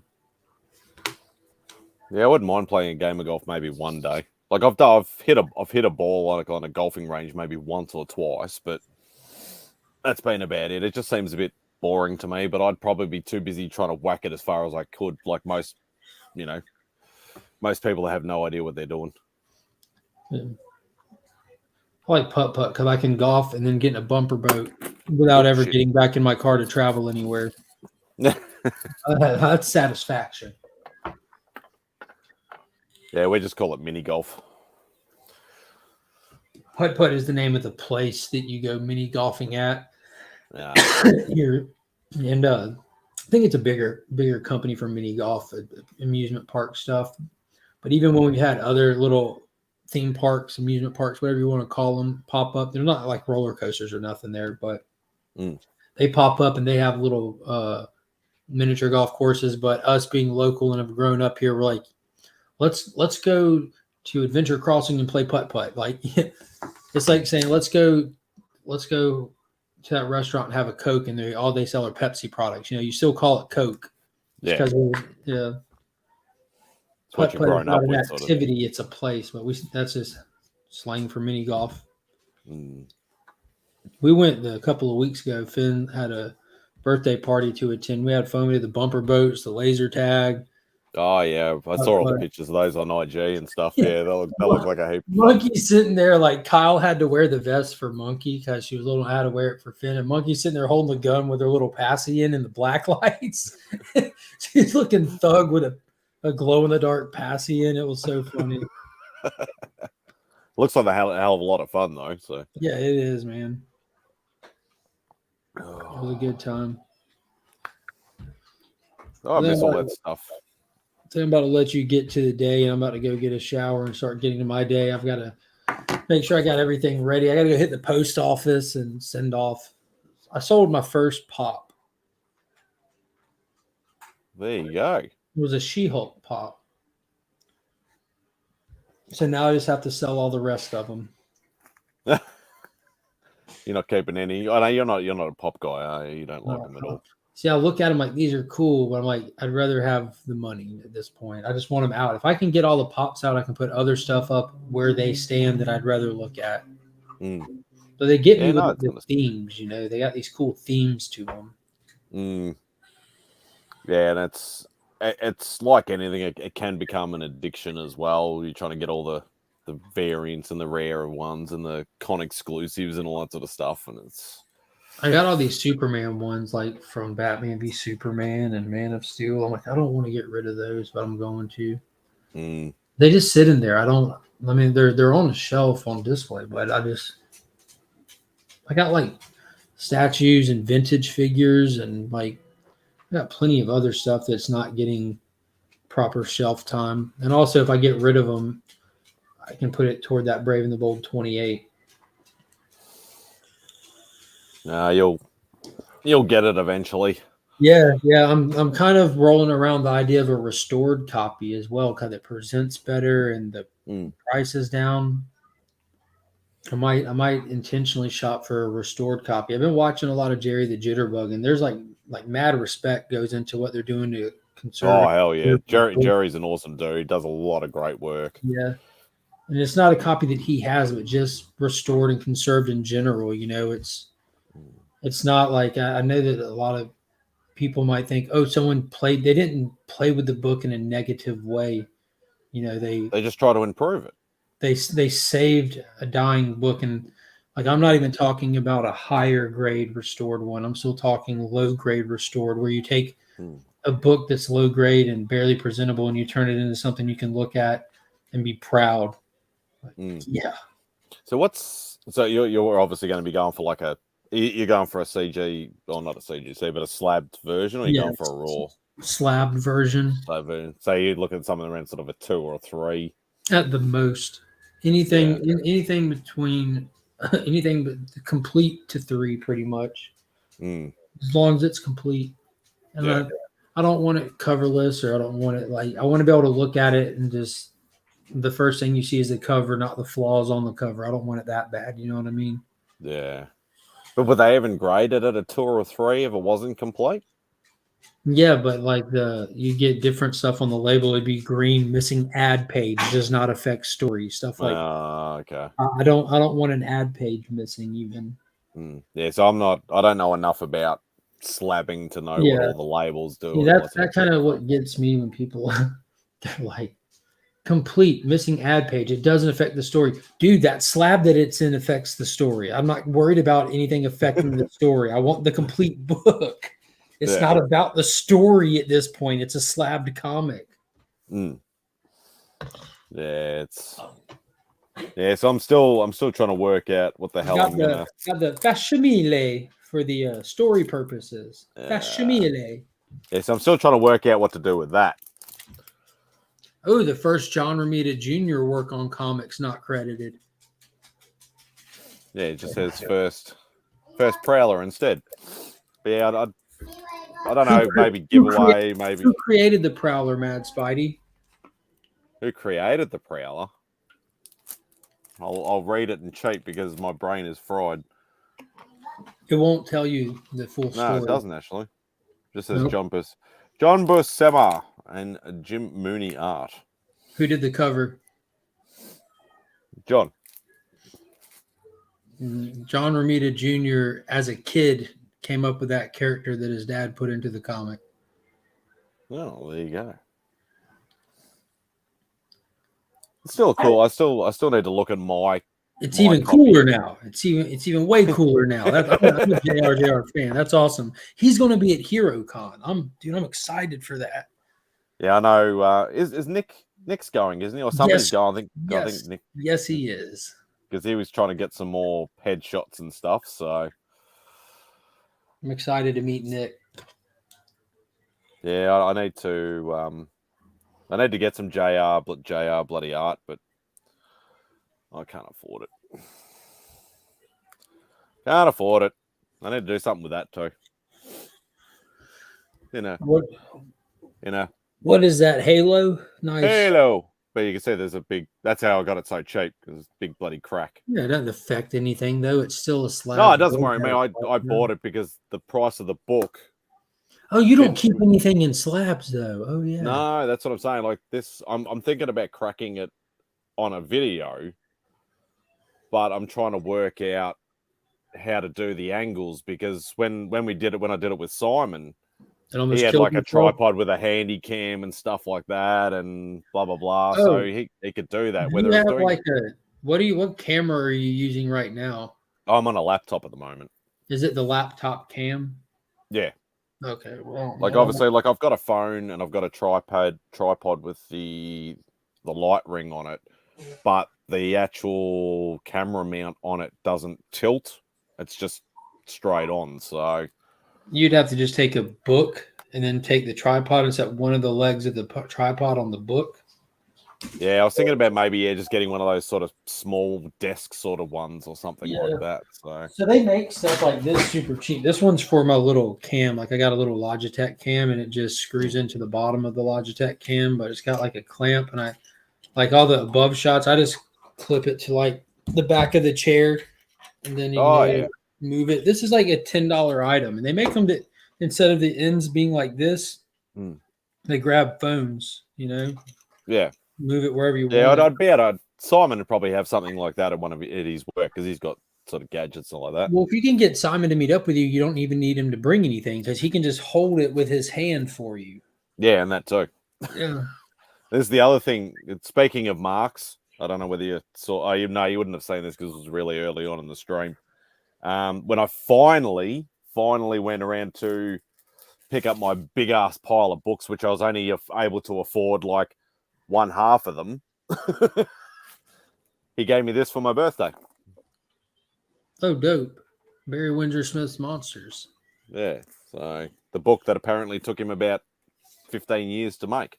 That's pretty cool. You'd be like, thank you. Now, hold on to that for me and give me my new comic. Oh, that's really cool, though. Yeah, no, that was really, really nice of him. So, yeah, for some strange reason, he ended up with a couple of extra copies. So he's like, "I'm going to give it to you for your birthday." And Yeah, I'm that's like, awesome. So that's very cool. All right, yeah, I better. Oh God, hit 4 hours. Oh my God. Shit. I'm doing a bloody a banter or a We Are Legion stream almost. God. All right, I am going to call it. Thank you, everybody, for joining in, listening to me rant and rave and talk crap. Thank you to Russ. Well, thank you to Russ. Thank you for Mark for joining me. I really greatly appreciate it. So, everybody, take care, and I'll speak to you soon.